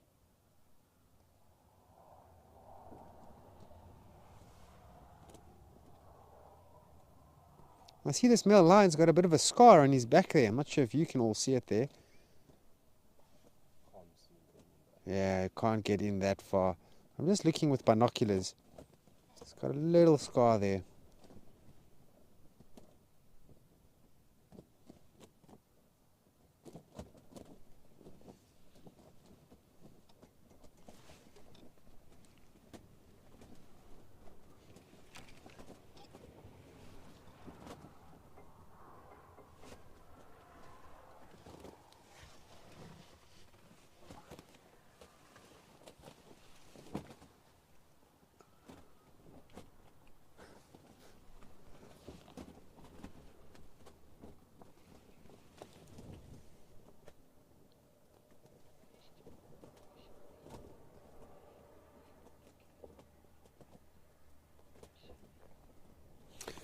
Bush baby, good question.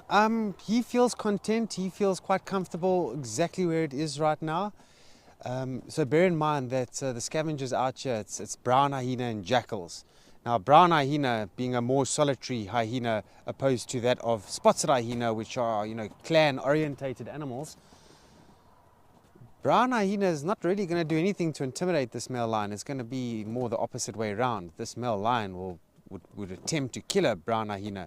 So they're more than likely to stay away while he's here. Jackal's not going to try a thing here while that male lion is here. So he's pretty happy. exactly where it is now. But if there were spotted hyenas and a clan of them, even 4 spotted hyenas, they would run in here and they would intimidate him and could drive him off the carcass. Of course, he's going to growl and try and fight back, but at the end of the day, he also wants to avoid injury from animals like spotted hyenas, because we know spotted hyenas can cause some serious damage to lions. But there are no spotted hyenas here. And then, of course, other prides of lions, if they were here, that would also be a bit of a risk for him, and he would probably have hidden it if there was another pride in the near vicinity, because he's by himself at the moment, so he's got no one to defend him.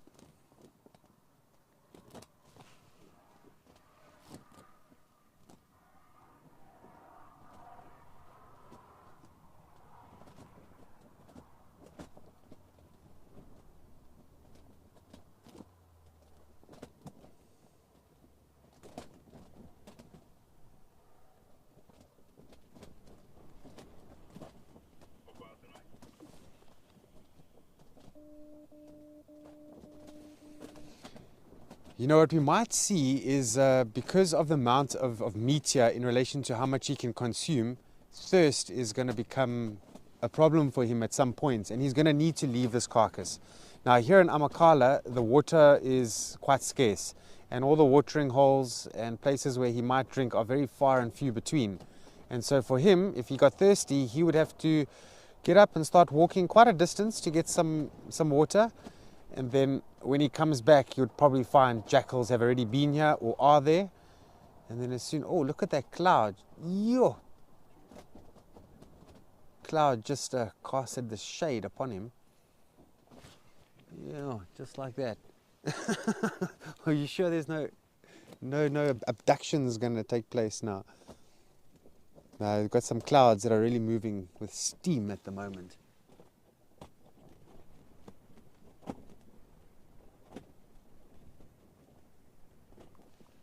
Okay, it should start lightening up again soon. There we go. Look at that. Incredible. I don't think I've ever seen a cloud cast so much shade so quickly.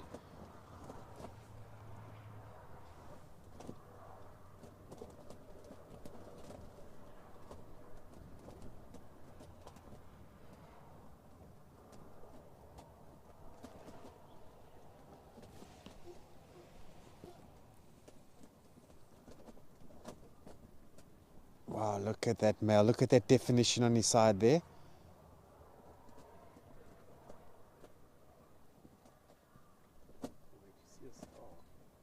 Have a look with binos there.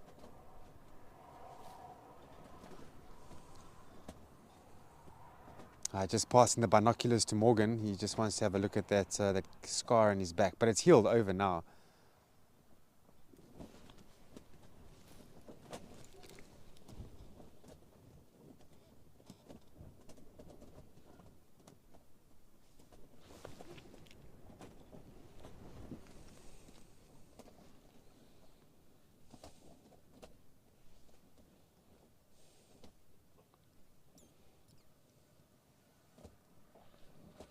You see what he's doing? He's actually scraping some of the vegetation and sand.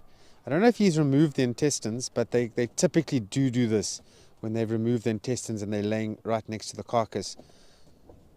They try and bury it a little bit. Excuse me.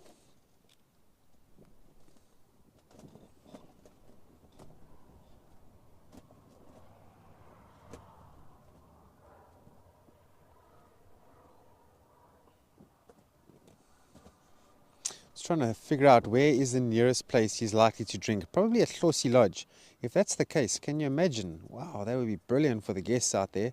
Although the 3 hippos are there at Hlosi Lodge, and it's very limited space there in terms of the water, and so the hippos basically will be close to this male lion if he goes to drink, no matter which side of the pond they go to. So it's very possible if he does land up there, he might just get charged by some hippopotamus.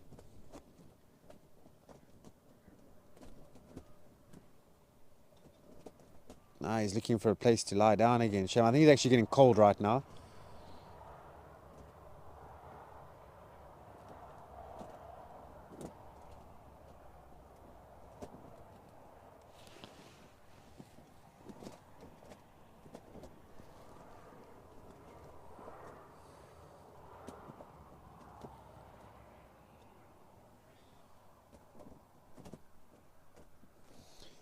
Hello, Lola. No, he's not going to drag it from the horns. So probably sometimes the throat, but what I've seen when they drag big carcasses like this, it's usually from behind, and they just drag the whole carcass.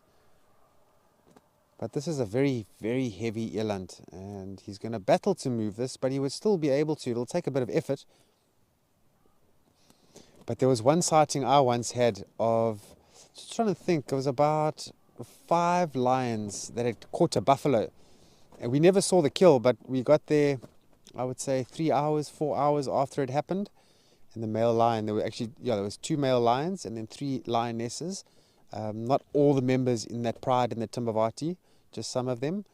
And the males were feeding together in the front section of the body, and the females were feeding together, the 3 females on the back section of the body. Then one of the males went and sat behind a bush and just minded his own business there. Then the male that was still feeding, he decided, no, this carcass is not in a good spot, it needs to move.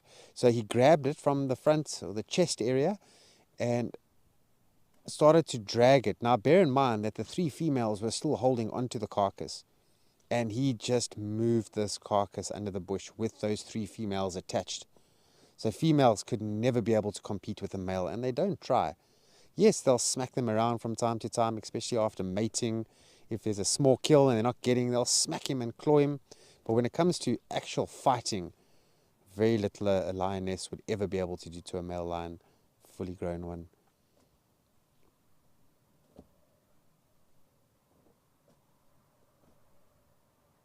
But don't get me wrong, lionesses are incredibly powerful as well. And in some instances, lionesses have been known to smack warthogs and totally kill them just with the paw. And I've actually seen that with a baby buffalo. Also Timbavati Game Reserve, this little baby buffalo was walking towards the pride of lions that were lying in the shade. Also, they were just minding their own business, and in a big herd of buffalo were drinking water, and the lions were just looking at them. They weren't showing interest in them.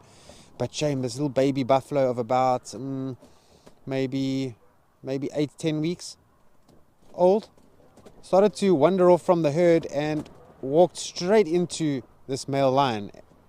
And that male lion in the Timbavati just smacked that buffalo with a paw. Bah! Smacked it dead. No bite involved.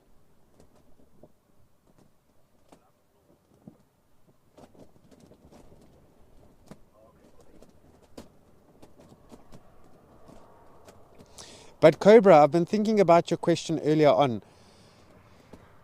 I think, in terms of the intenseness of seeing so many different species of animals, and then also the sort of predator interaction, I think probably the Timbavati for me would have been the most thrilling, if I could say.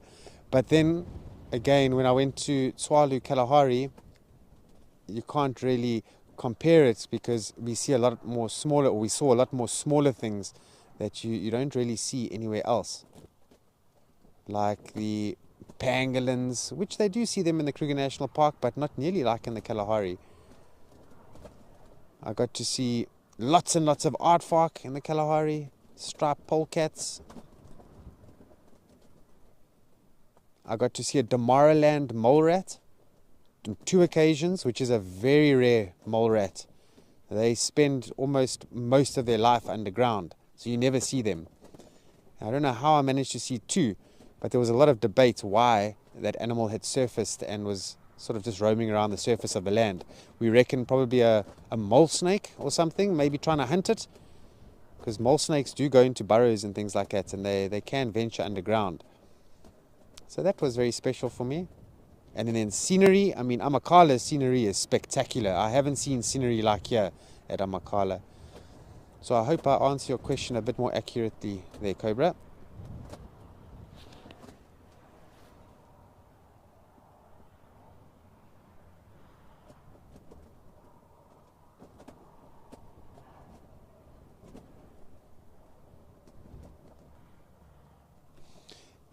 So Lisa, you should also touch base on this, because Lisa's also got quite a bit of experience and she's worked at some really cool places. So maybe Lisa can also touch base on what areas she had the best sightings. And let's not forget about Rolf, because Rolf has traveled throughout Southern Africa as well as Namibia and Botswana.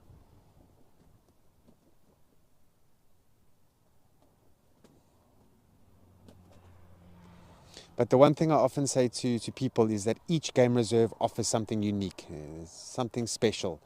No two reserves will ever be the same.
Just look at him. Shame, I think this wind is really bothering him at the moment.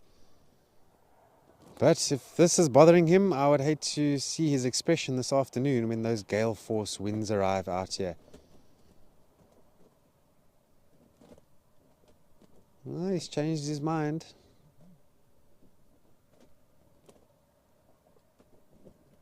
Now you can actually see the mane extends all the way to the back of the front leg. So he definitely has Kalahari genetics in him.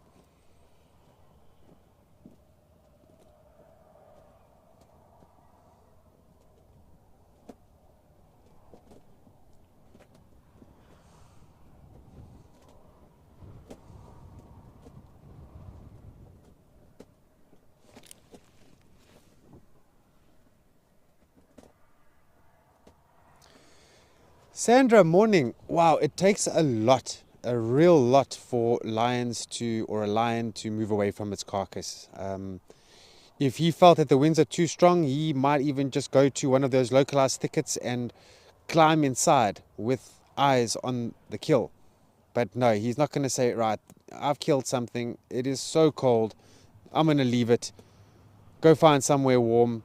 We'll try again another day. No, predators don't think like that. So they are very opportunistic. So he's taken opportunity in hunting this eland now. He got it right, and he's not going to want to let it go again because he doesn't know when his next meal is going to be. And in between all these big meals, you'd be surprised how many small things this male lion would be eating.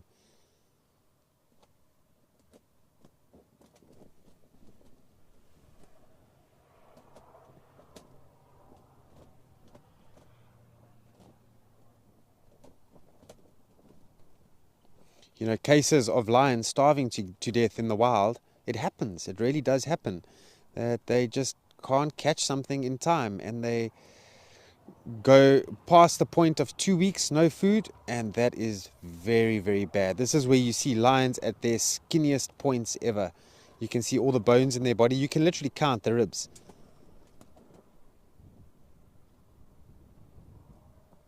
And that's exactly what nature's about. If you're strong and you've got what it takes, then you're going to survive. But if you're battling to catch a meal, eventually that catches up. That animal might starve to death, making space open for, you know, animals that can survive. And that's why nature is still here. That's why there's still wildlife.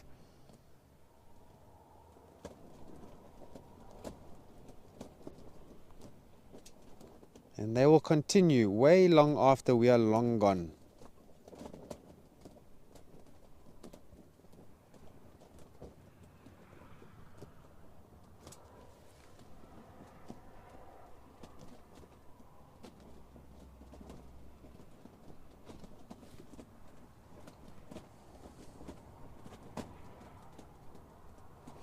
Hello, Mandy. Yes, they can. I remember one reserve, my very first game reserve in my entire life that I worked at. The lions out there managed to kill, was it 4 or 5 blue wildebeest? And they only managed to get through 3 of them. And by the time that they'd finished the 3, the others were already rotten. And so they moved on.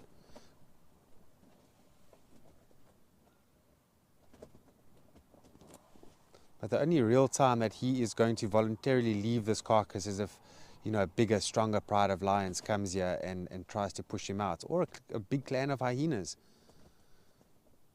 Luckily for him, spotted hyenas are not here. But you'd be surprised how spotted hyenas can really, you know, chase away some of the predators on a kill. I've seen a spotted hyena bite a male lion's tail before.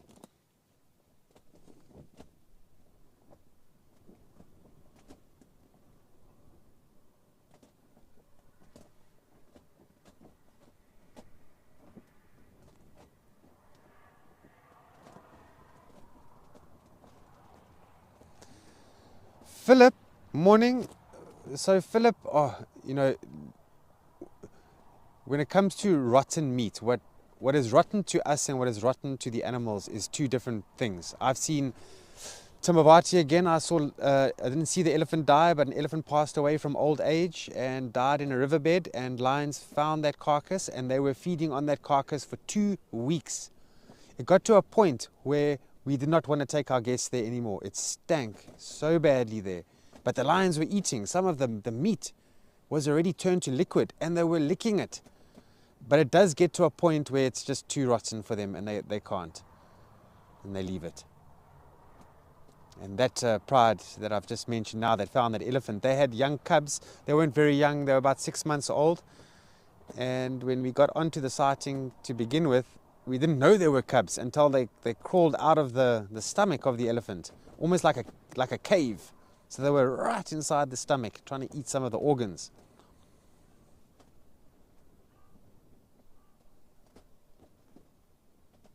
But if you compare a human being to, wildlife, we're quite weak actually, and just slightly rotten food with a little bit of bacteria, and we can get some violent food poisoning.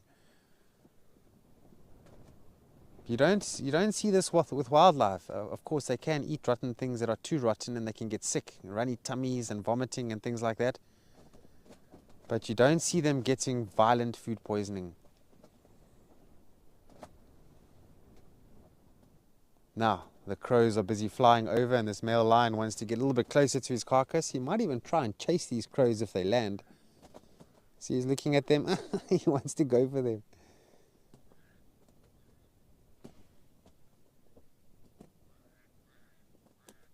It's the pied crow that's busy flying over now.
Merrick this morning actually.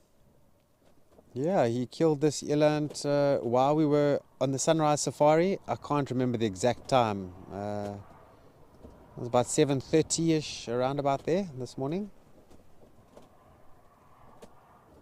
So you would have probably found that this eland, I don't know if there was more eland here, because sometimes eland can be by themselves for a while. I don't know if that eland was preoccupied at grazing, because there's a lot of dew on the grass, and they try and graze in the mornings when there is still moisture on the vegetation. I don't know if this eland was preoccupied by the early morning and the dew, because it was cold this morning.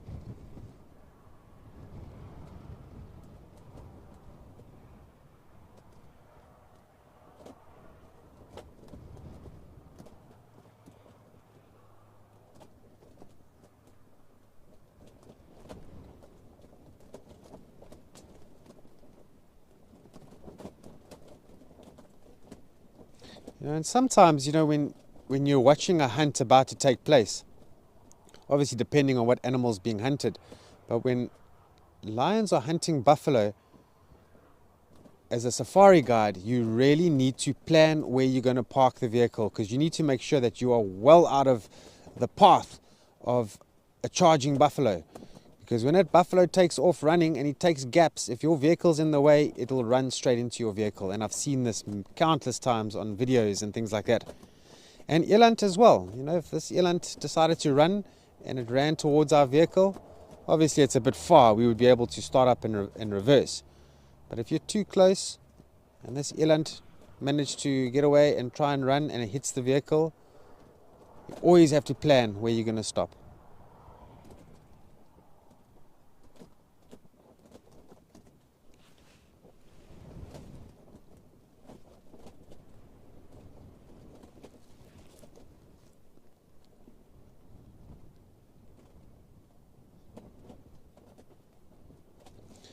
Vivian, that's a brilliant question. So weather is a big thing that predators use to their advantage. So if, like for example, say it's a full moon, but now there's clouds forming and it's overcast weather, that's going to block out the moon. Then lions are going to be very active in hunting, absolutely. And then on nights when it's a clear sky and it's full moon, you find that the predators are less active at hunting, because the moon is nature's spotlight after all, and it casts light in the bush. Then all the antelopes can see a little bit better. Even sometimes warthogs, who haven't got the best of eyesight, Sometimes they even graze and they come out their burrows on full moons because they can see a little bit more. And lions, instead of hunting on full moon, they'd rather take that opportunity to become territorial, and they roar.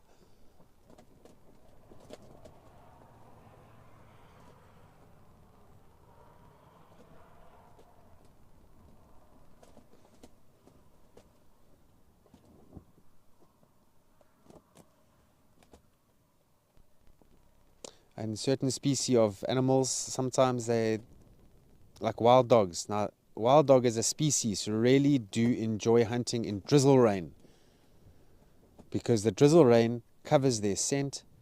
It makes the grass softer to walk on or run on, and therefore less noise. But drizzle rain, I find, obviously being opportunistic, if they could maybe catch something while it's drizzling, they could very well, but they don't hunt very well when it's drizzling rain, because their bodies get soaked, absolutely soaked, and then they lose body temperature quickly.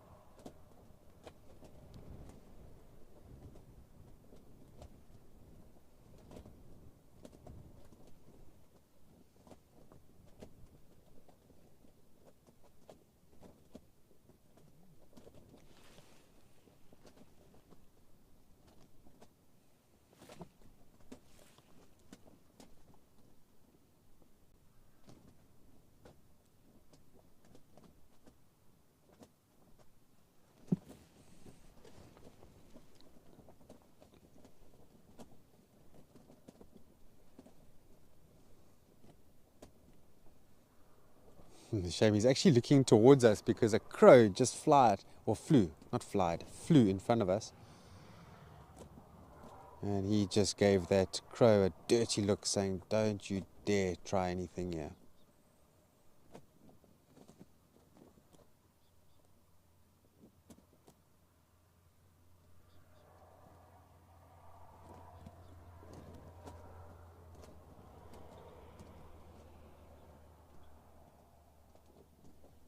Wow, he is beautiful. Look at that mane, hey? And it's getting pretty dark on the top there.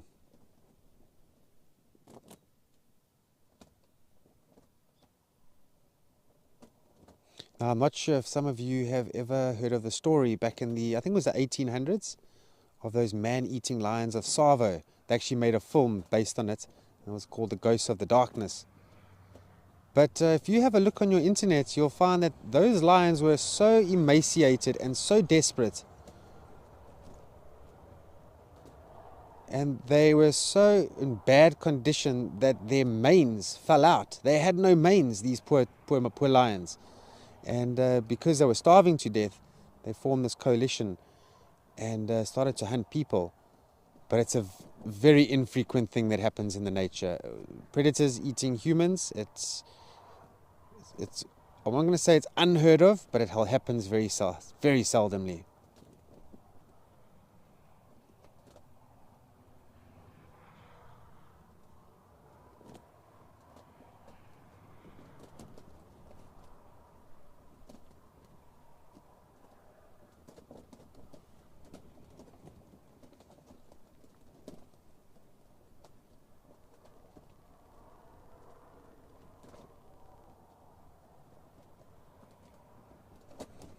So now with this eland carcass sitting in the middle of the sun here, what you're going to find is the rumen inside the intestines, if it hasn't already been removed by this lion, may cause the carcass to expand and blow up, because it starts to ferment inside that stomach. And if this male lion didn't puncture that stomach, sometimes it can explode and you have this big popping sound. But this is lovely. We are really enjoying this. I'm glad you all got to see this. But I think let's head off to Ukukuyo with Lisa and let's see what she wants to talk about.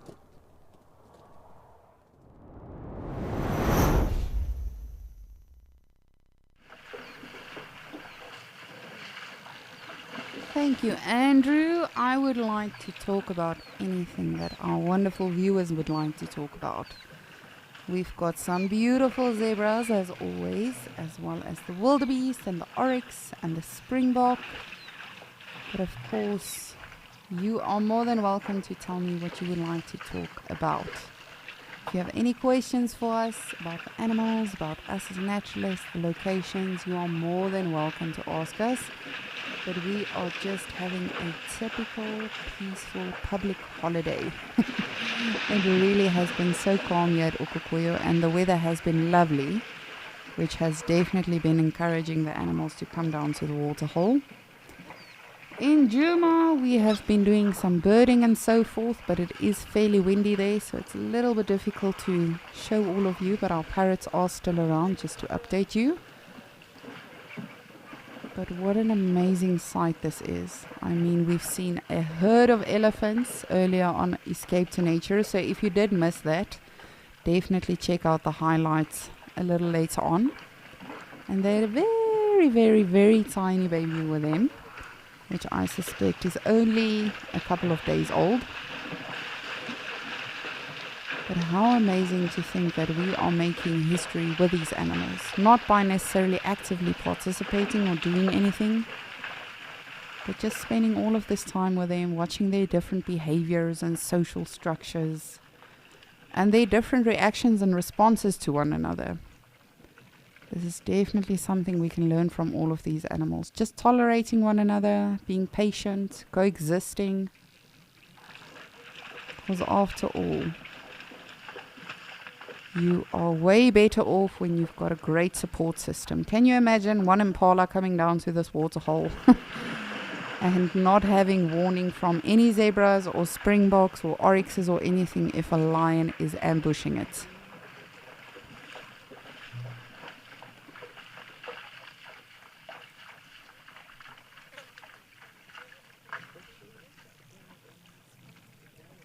But as you can see, it's a beautiful open day in Okukoyo. Earlier on, we did have a little bit of cloud cover, but it's completely cleared up now. But that being said, will we or won't we still get the last bit of rain? Statistically speaking, Okukoyo does get its rainfall from January to April for 4 months of the year. But just like anywhere else in the world, it's always going to be ever changing. Due to a lot of things, I personally believe global warming is one of them. But it doesn't look too great, if I'm being very honest with all of you. Just with, the different weather patterns and temperatures we've been experiencing, I don't know if we'll get some more rain. But you never know. I mean, rain is a very unpredictable thing. This I've come to learn, especially in the last few years. I mean, last night in itself, we had a beautiful clear sky. We were still watching some stars in Johannesburg. And the next thing, the wind just picked up and a massive storm pulled in. So you never know. Hopefully that still happens for Okukoyo. Just to give the animals a little bit more nutrition in terms of the vegetation, the trees, the plants. And then, of course, to fill up some of the natural water holes as well.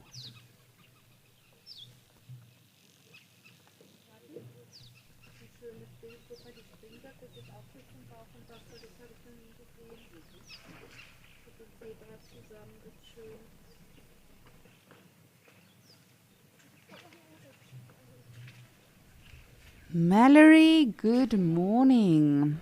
In my opinion, the most fascinating animal behaviors. Well, I mean, I don't want to limit it to just certain species or anything. I can tell you about a few of the sightings that I've had. For me personally, one of my most memorable sightings was of a leopard female with her sub-adult cub who were on the ground, and then in a marula tree there was a male feeding on a carcass. And then the next thing, a hyena actually came past, and you could see that the female and the sub-adult had clearly eaten already. So I assume, because no one really knows, I assume it was her kill initially, and then a male just sort of chased her off. But what was interesting, this hyena was literally like 5 meters from her and just waiting, sitting, obviously keeping an eye on her, being very submissive. And the next thing, as soon as a piece of meat fell, the hyena would literally look over to the female first, like, "Excuse me, miss, would you mind if I get that?" And she allowed it. It was incredible. I mean, we tend to think and read in books and learn on the shows that leopards and hyenas hate each other because it's competition, etc., etc. But that's what I was referring to earlier on as well. Surely animals, all of them, do have some degree of emotional intelligence. And again, it could be that she just didn't have the energy to fight that hyena or to hiss it off or anything. She wasn't that full. But it could also have been empathy, saying, okay, well, we've already had some, you look quite scrawny, so you get a little piece. And again, this is just my interpretation. I can't tell you what they thought, how they felt in that moment. So that was definitely one of them. One of the more recent ones was the one we had of the injured zebra here. So 2 of the stallions were actually fighting, and they were in the water, but as soon as they departed from the water, the one zebra slipped and instantly broke its leg, the bottom part of its leg. And what was interesting, the other stallion didn't take advantage of that now injured zebra or anything. And for a good hour or so, that injured zebra stood on this bare patch of swirl that we see just at the back of the waterhole. And interestingly enough, various herds, herons, bachelor herds, came past and they sort of acknowledged this injured zebra and took note of him and just moved on, didn't injure him even furthermore. So that's why I always say, there must be some degree of empathy and understanding when it comes to animals. But of course, leopards as well, they are very fascinating in general now speaking. When it comes to their mating displays, I always say the females are loosey-gooseys because they will literally do everything to get that male's attention. They will rub their bums in his face, and then they will flick the tail and strut their stuff. And the most hilarious thing is, as soon as they are done, they are like, "Thank you, bye." Very, very interesting. As we see with a lot of the other animals, it's more the male that actively looks for that female that he picked up that estrus scent from, like rhinos and lions. And I'm not saying that the females don't too go looking for a male, but particularly for me, from what I've seen, especially a male rhino. Rhinos are actually very, very aggressive when it comes to mating season. He literally forces himself upon a female. And again, I'm not saying this is the norm or the rule across the globe. This is just from my personal experience and what I've seen in my guiding career and going on safari personally. So really all of these animals have something interesting to offer. And that's why I always say, whether we are looking at zebras, springbok, geese, elephants, whatever tickles your fancy, literally everything out here. I mean, this behavior that we are seeing now in itself, nothing necessarily happened, but because of one or more reacted, everyone has to react. They don't know. Why did Frikkie just get the fright of his life? Perhaps there was just a fish that swam past one zebra and he got a fright and everyone had to react because they don't know. Was it a reaction to a crocodile? Was it a reaction to another predator? What happened? And you'll see they all sort of observe each other in that moment just to say, okay, well, everything's fine. Sarah's just being dramatic again, or whatever the case is. And they all learn from each other. Whether we think that's true or not, I think that is, from my personal observation that I've seen from the animals. So really every single behavior, interaction, reaction, response that we see from the animals, whether it's a herbivore, a bird, a reptile, a predator, everything out here is just so, so, so fascinating.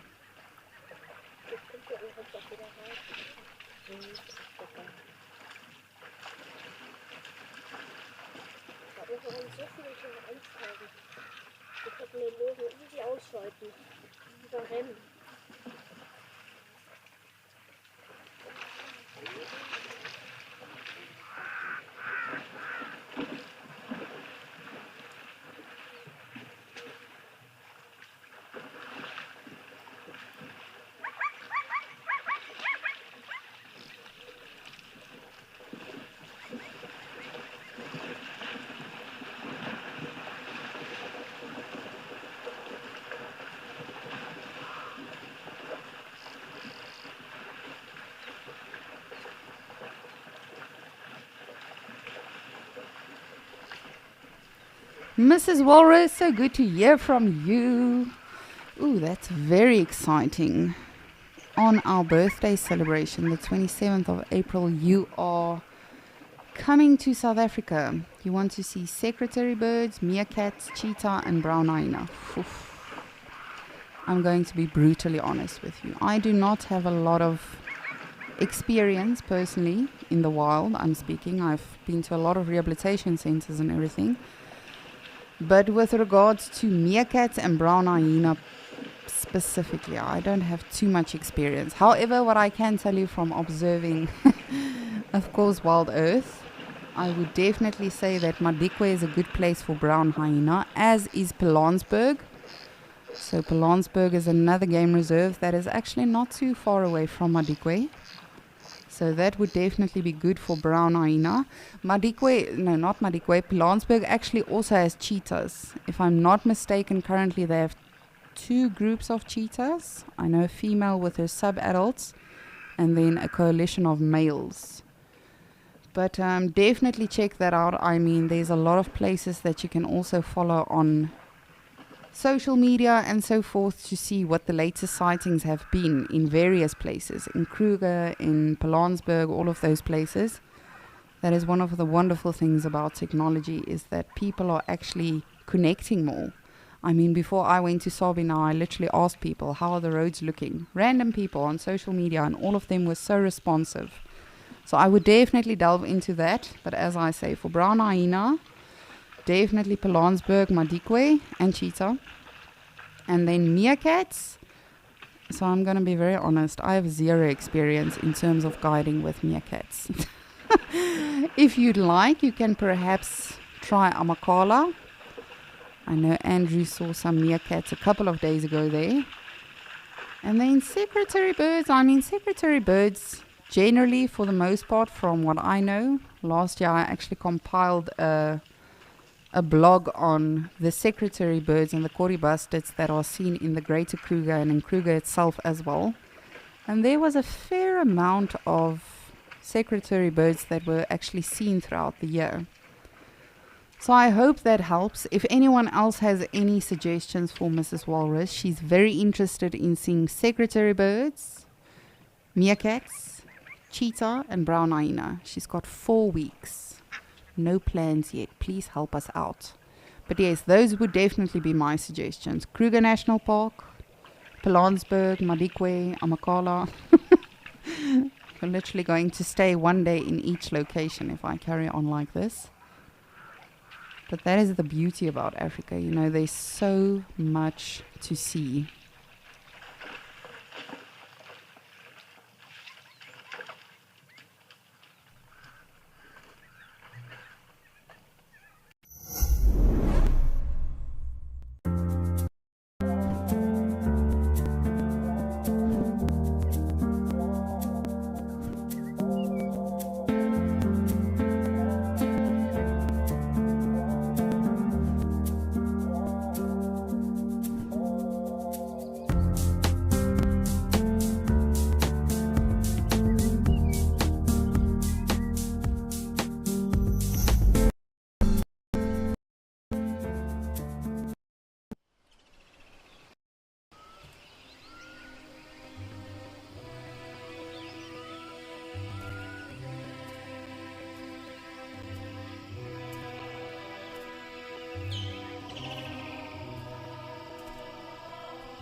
And apart from our noisy zebras, if you do hear some additional voices, those are not the voices in my head.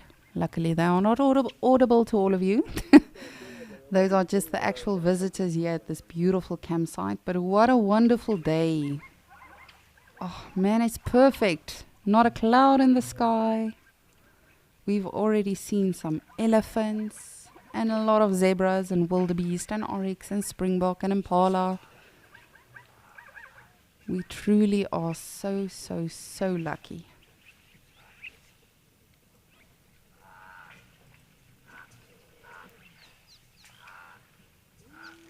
But Mrs. Walrus, I'm very excited to hear where you are from, how you will be traveling, how long your flight will be. I'm glad that you are in fact coming for 4 weeks though. My best friend stays in the UK, and when she comes to visit, she's actually coming in September, but it's only going to be for 2 weeks. And I say to her, how will you do everything? Because we also want to go on safari, and she has to see her family and friends and live a South African life for a little bit again. So I'm definitely very thrilled that you are coming 4 weeks. That should be more than enough time, hopefully. And hopefully you see some wonderful things.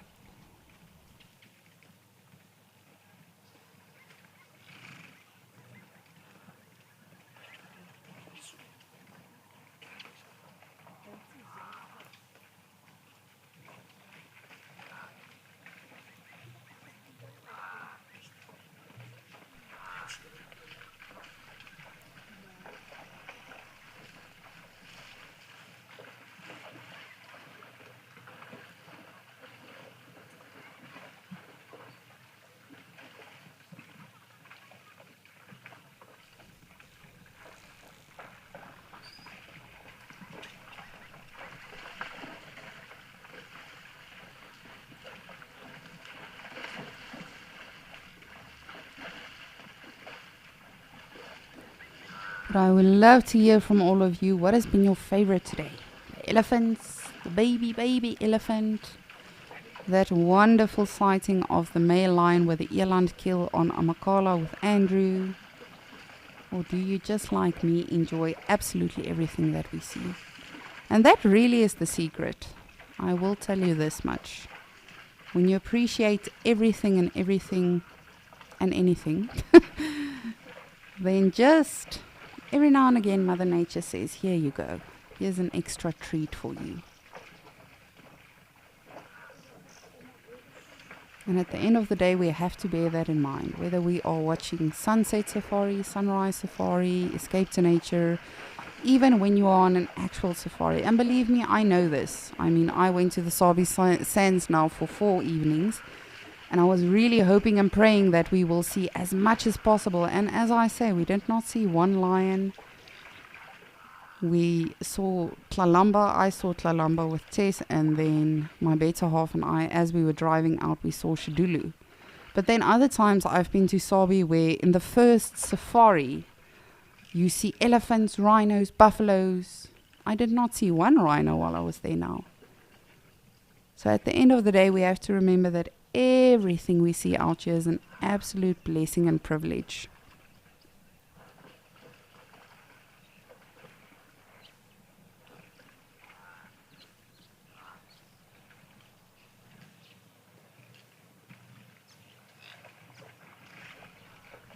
Ooh, Morgan is going to the bush tomorrow.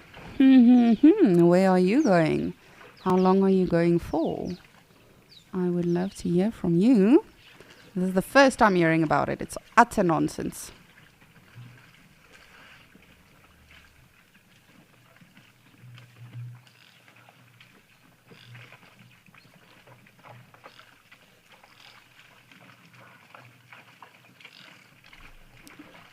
Oh wow, that's wonderful. Jordan and Morgan. I don't know if that's a good combination. Y'all be naughty. Getting up to a lot of mischief. No, I'm sure you guys will have a wonderful time. But if any of you have recently visited a park or gone on safari, even if you've just visited a rehabilitation center or a zoo of some sort, I would definitely love to hear from all of you. As I say every single day, we all have this one thing that connects us all, and that is our love and our passion and our eagerness for wildlife. So please do share your experiences with us. Remember, us naturalists are not here to hog the show. We would love to hear from you. And that is very exciting. Morgan, Jordan, please send me a lot of photos. I'm very excited to be hearing about all of your adventures. I think as soon as you return, one of you need to sit in the office with me, and then I can narrate your stories for you.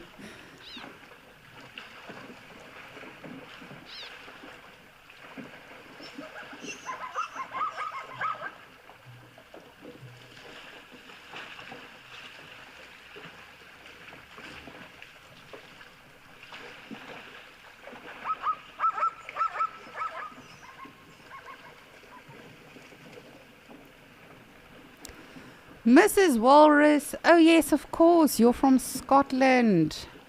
So you're flying out to Joburg, visiting your cousin for a day, then flying to Port Elizabeth to stay with a friend. And you'll be in SA for 5 weeks, but the first week you are not free. I love how you emphasize that. Listen, I'll be there for 5 weeks, but I'm just going to be existing and available for 4 weeks. Please do not tell anyone. But that is amazing. And it's your third visit to our country. That's awesome. Thank you so much for being a wonderful visitor. As I say, I often wish that I could bring more people to Africa. But unfortunately, the reality is everything is expensive and costs money.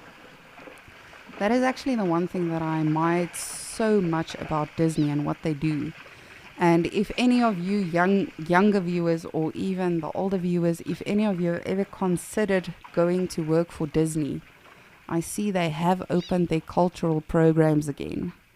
So definitely have a look into that. But what was incredible is they bring Africa to the States.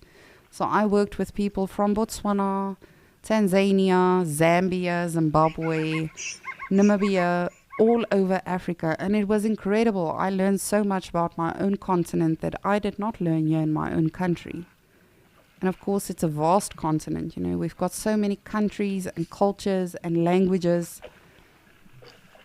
And the most amazing thing is that not everyone can afford to travel and can afford to come to Africa. And so they just decided, let's bring Africa to the States. Why is that one zebra so white?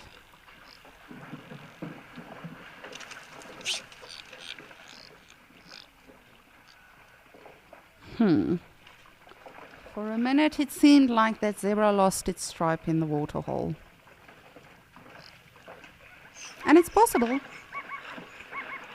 Some animals have different markings. I remember when I just started guiding, I saw a ginger zebra.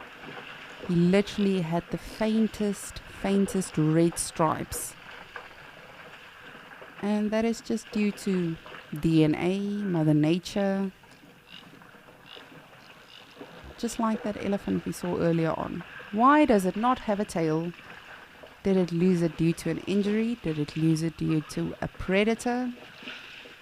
We will never know, but we can obviously, of course, always keep guessing and discuss these things. What do you think happened?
Lenny, how are your kittens doing? I love following the pictures on social media. You would love to visit the Cheetah Conservation Center in Namibia. I've unfortunately not been, no. I would love to go. As I say, for me personally, there are so many things I actually want to go to and see and visit and get involved with. And I actually think I should be making a mission of that within the next coming months. Traveling a bit more and just, really checking out these conservation centers, the rehabilitation centers, because it really is very educational for various reasons. But I've not been. I've heard great things, but again, I can't testify with own personal experience. But I would love for you to do that as well, Lenny. I know that you love cats, but just the mere fact that they are endangered, that it is important. And again, as I say, whatever tickles your fancy, if you are a leopard lover or a zebra lover or an elephant lover, and it's not always possible for us to actually go out and see these places. But it's definitely possible for us to learn more about these animals and to learn about these places and what they do. And it's so crucial, and it's possible. I myself have been thinking a lot, and I almost want to say been crucifying myself a lot about how I've not, learned more about some of these conservation centers and how I've not volunteered more time and everything. And at the end of the day, life is too short. You just have to do it. That is why I actually decided now that it's very important for me to have gone to Sabi Sand. Unfortunately, the day just before we left, I received some news and we were contemplating, okay, well, this changes everything, should we still go, should we not go? And we just decided, you never know when you're going to have another opportunity. Plus, my aunt would have killed me if I told her last minute, oh, by the way, we're not coming anymore. But life is too short. When you are in doubt and you really can consider doing something that you've always wanted to do, and it doesn't just have to pertain to animals or African animals even.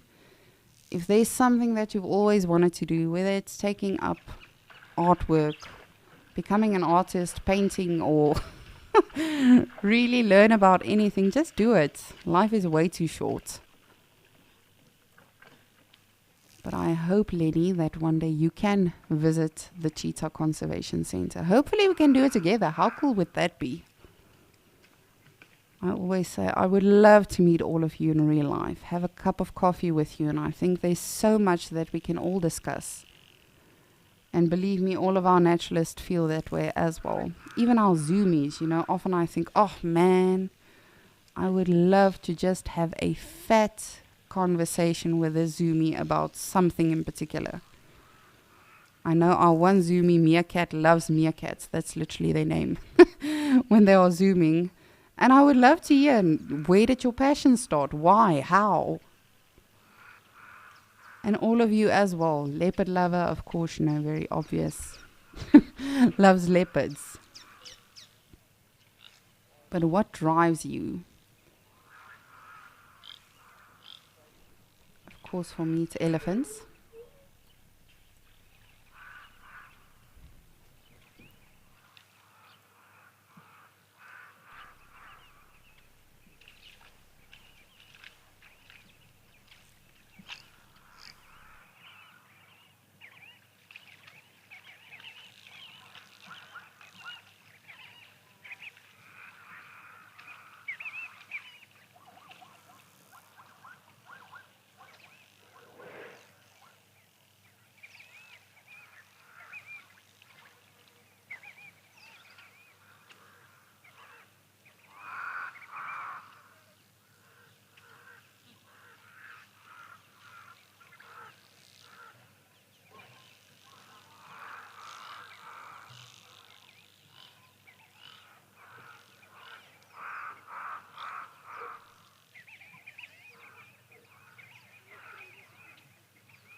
Oh, I almost got very excited. I thought that's our elephants there on the horizon. But alas, it's just some zebras.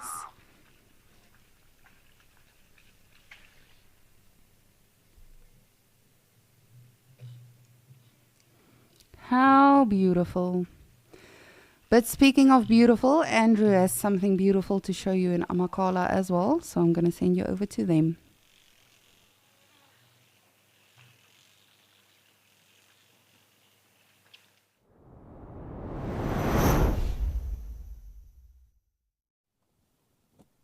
Thank you, Lisa. And we have found a very pretty spot up here. I don't think we've ever shown you this spot over here, but you can see quite a bit of the reserve. You can see the dune thicket there. That's the heart of the dune thicket, and the hills in the back, and then of course these beautiful complementary clouds. Just beautiful. Now, we actually had that elephant sighting on the sunrise safari somewhere in that dune thicket. So right now they are somewhere in there. Now, that's what we call an Albany thicket. So most of the Eastern Cape is actually made up of the Albany thicket, which is one of the seven biomes that you find in South Africa.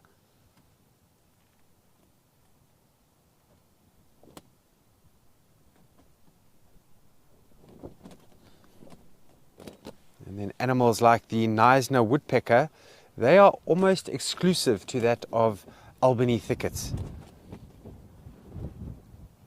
as well as the grey sunbird.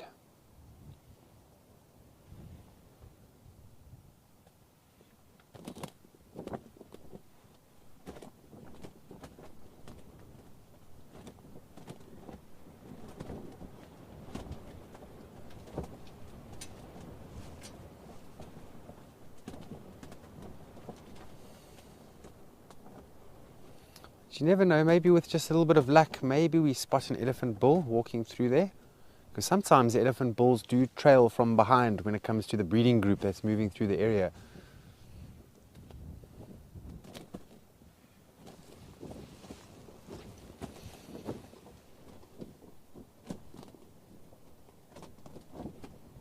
Perry, thanks. Yeah, no, the golden grass, it is very pretty. And the light today is quite nice and gentle. But when we started up this morning and just after sunrise, you know, when that sort of that orange golden light starts to illuminate the environment, oh, it was so stunning. And then we saw the cheetahs, and all in all, today has been a phenomenal day. Sorry, let me just turn that off. That's the radio that's busy talking at the moment.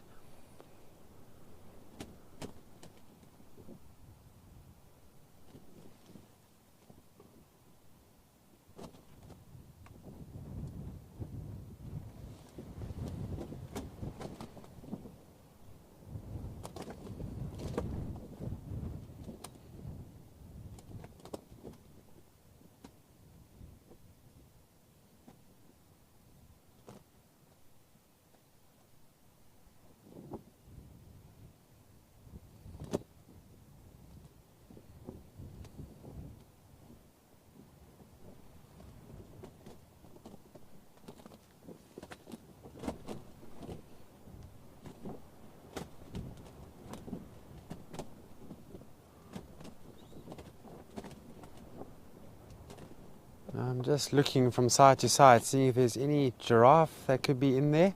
It seems fairly quiet, but I think, you know, quite a lot of animals will be in there, just we can't necessarily see them. The difference between the wind on these open environments in relation to in that thicket is it's a lot more calmer in there.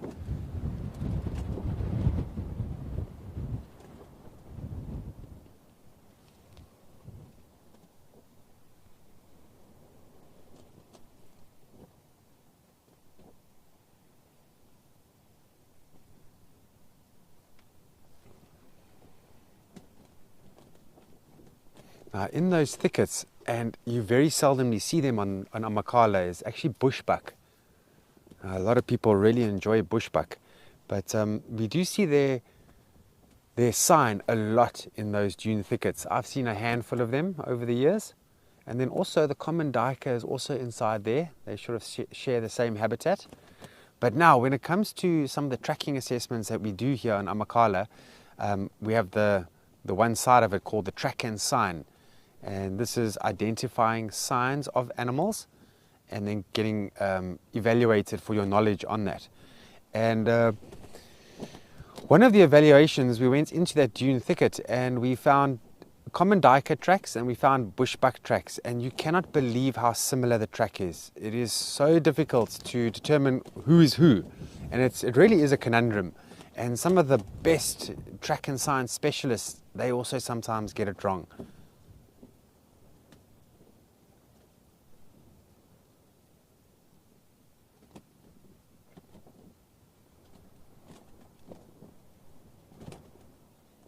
A couple of years ago, I did my assessment in that dune thicket, and we followed a giraffe for quite a long time. It felt like miles and miles and miles. And you really appreciate how far an animal has gone or what it has gotten up to when you're on foot and you're following its sign. And when you're following it, you get to see, oh, it was doing this, it was doing that. And this is how you develop knowledge on how the animal may think or operate or move. And the only really real way you can do that is actually by going where it went and understanding what it did there.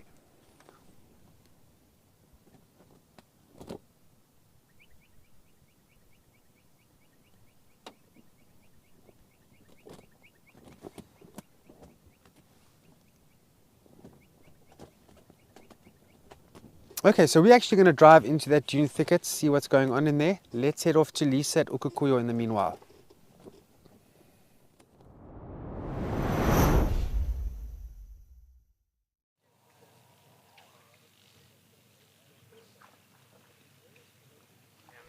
Thank you, Andrew. Lovely landscape you have there.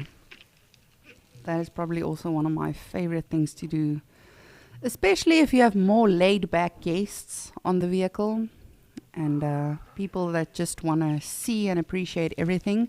But also if you know you've had guests for a week long or so and they've seen mostly everything, then you just stop and just observe the landscape, the mountains or the plains, wherever you find yourself. On my very first game reserve that I guided on, which was in the Waterberg, we've actually got had a place that was called Hanglip Lookout Viewpoint. And you literally drive to this viewpoint and you can see for days and weeks on end.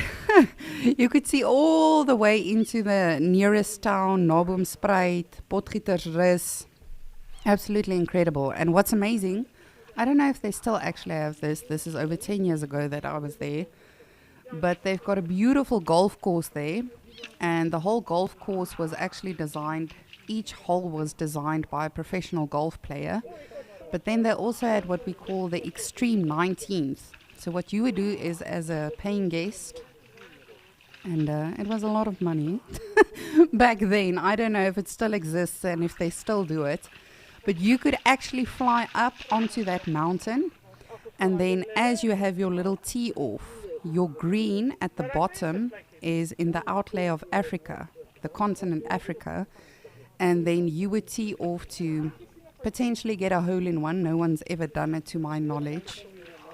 But just the view up there. I remember I've been to the viewpoint for sundowners with guests. I remember I've actually had guests that took me up with them when they went to go play golf. So a good landscape is always definitely needed for the soul. And again, not everyone likes it. Some people just want to see the action-packed animals, sea lions making a kill, see elephants mating, a rhino giving birth, all of those rah-rah things. But really just everything out here. Even this weird random location that we have, which I would exchange for nothing in the world, because it really has been so rewarding just watching and observing this beautiful waterhole. And again, it's very weird. It literally looks like someone took a little bit of the moon and just placed some animals there. And they make it work out here. They don't just survive, they thrive.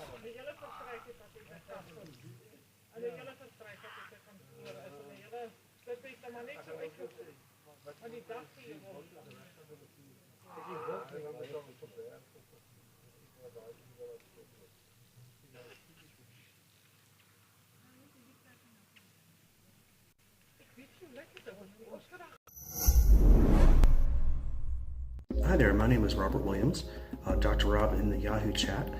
I've been a longtime supporter of Wild Earth, and I just got an email from them informing me that I had won a trip to the Thakadu River Lodge in Madikwe. And I am looking forward to accepting this prize and making a trip to Africa and seeing all the interactions with wildlife, particularly predators like hyenas, in person. Sign up today and you could be the one experiencing it for yourself. Wild Earth Explorers, it's in your nature.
John 15, you would like to know if any of the big bull elephants here have any names. That's a brilliant question. I've actually not thought about that. I will definitely, I assume you mean like the tuskers, like some of the tuskers in Kruger. Not that I know of, but I could be very wrong. I will definitely check in with Rolf. Rolf is a rather avid visitor here in Okokoyo, so I'll definitely check in with him.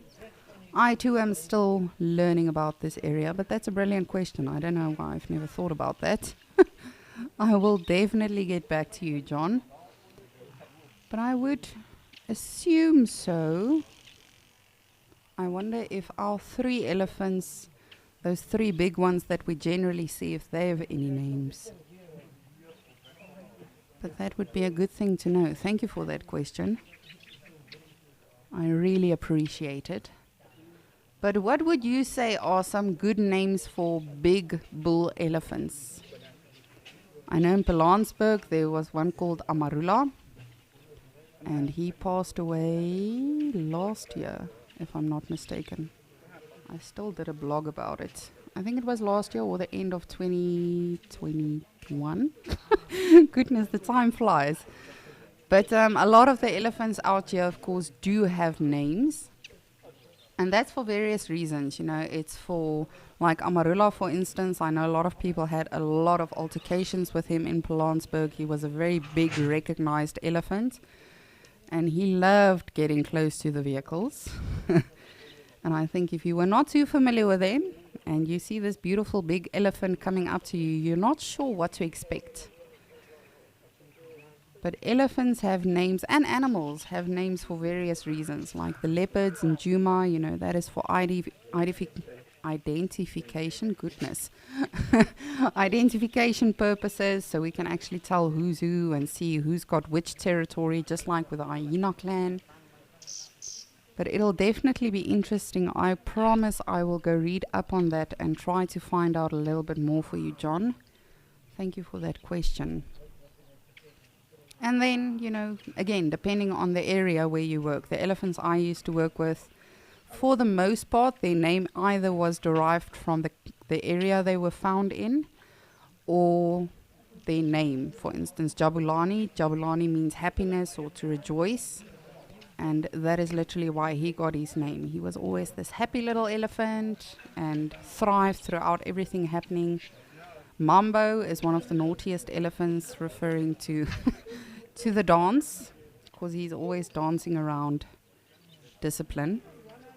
Kanisa means sunshine. That is the little pink elephant. So all of these animals, you know, have different names. Marib's leopard in Juma. Marib means rock. And that is due to the area it was found in. Shadulu refers to a termite mound. Shadulu literally means termite mound in Shangaan. But then a lot of the other elephants, like the Tuskers and Kruger, you know, they just have names that were given to them. And it's not to say that these animals know their names. Okay, the elephants that I used to work with, believe me, they all know their names. But for instance, if we look at Tlalamba, Shadulu, all of the leopards that we see in Juma, it's not like you're going to be like, Tlalamba, and she's going to appear.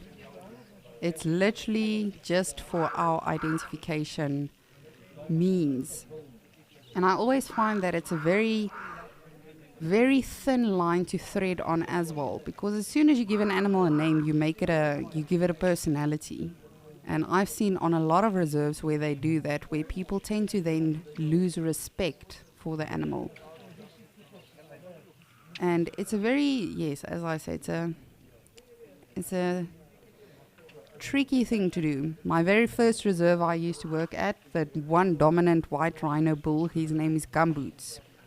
And that is due to the fact that he always had mud on his feet. Always, always, always. Whether the sun was shining or it was raining. So people started calling him Gumboots. And then as soon as you start to tell your guest about, oh, let's go see if we can find Gumboots, then they're also like, oh, what a cute name, everything. And you tend to lose respect for that animal, like you are now going to be its friend or something, which is fine. We are friends with all of these animals, or friendly with them, but we have to always bear in mind that they are always wild animals. They've got instincts, even if they were reared by humans. I mean, the elephant carers that I worked with, Tiger, for instance, has worked with the elephants for 30 years, and he still has that form of respect. Whether he's working with Klasieri, Jabulani, Limpopo, any of those elephants, they've got a relationship, yes, and he's literally part of the herd, but he realizes that that is a wild animal. If that animal gets a fright or is provoked, anything is possible. They are not going to consider first now, okay, well, Tiger is in the way, so I can't run away or I can't storm at something. And I particularly want to encourage people that go to the national parks, not just in Africa, wherever you find yourself. That is a wild animal. We are in their habitat, in their territory. So yes, it's wonderful to be friendly with them. It's wonderful to actually get to know them and get to see their dynamics and personalities. For me personally, I've loved getting to know the 3 bulls that we see every now and again here in Okokoyo. But I don't know their history. I wasn't there when they were born. I don't know what they've been through in life.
But that is without a doubt something that we can also take away from animals. None of them know each other, but they all respect each other. They do not know each other's journeys and struggles and all of that, but yet they tolerate each other. And I think as humans, we should definitely be doing more of that. If you don't have anything nice to say, just keep quiet. If you can help someone, definitely do so. Even if it's just to warn them about something, even if it's just to educate them about something, or just to share a passion with them. As humans, we always say that, oh, nowadays we are so connected. No, we are not. I don't think we've ever been more disconnected. Yes, we all talk to one another on the phone and on messages and social media and everything. But when it comes down to actually having a real conversation, are we prepared to do that? Are we prepared to actually talk about the things that matter?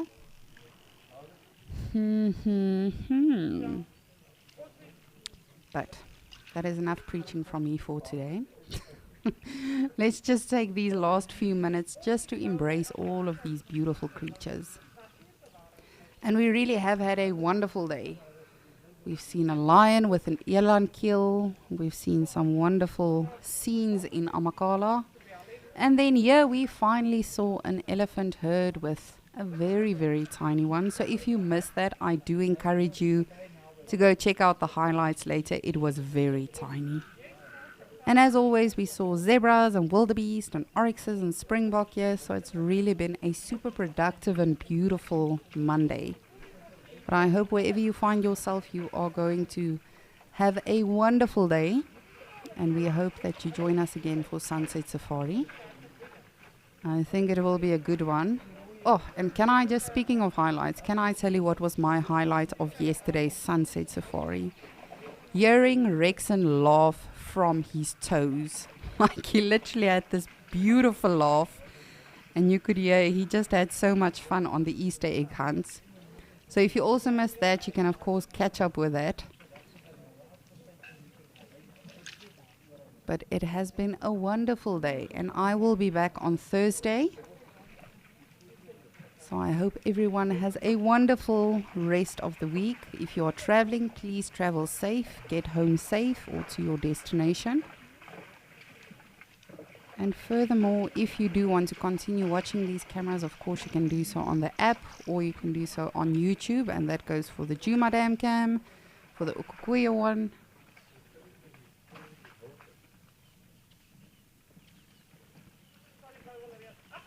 But from myself, Lisa, your waterhole naturalist, it has been a beautiful day, and I thank you all for spending it with us, sending through your questions, your comments, and just really having a passion for wildlife. We cannot tell you how much that means to us. And then, of course, from Andrew in Amakala and his Hungry Lion. Thank you so much for joining us. And Morgan, our wonderful cameraman. Let me not forget him. And then thank you so much to our amazing directors and tech team in FC. Just know that I appreciate you all so much. And none of this is possible without you guys and, of course, our wonderful viewers. But I do believe it will be a beautiful Monday for the rest of the day. Hopefully we see a lot of things on Sunset Safari. I will definitely be watching. And I hope all of you will too.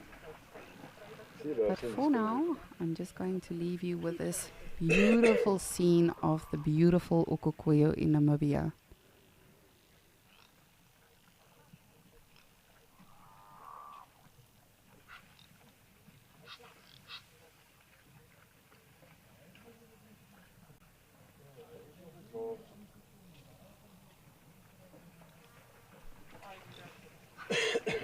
Have a wonderful Monday, everyone, and thank you so much for joining us on today's Escape to Nature.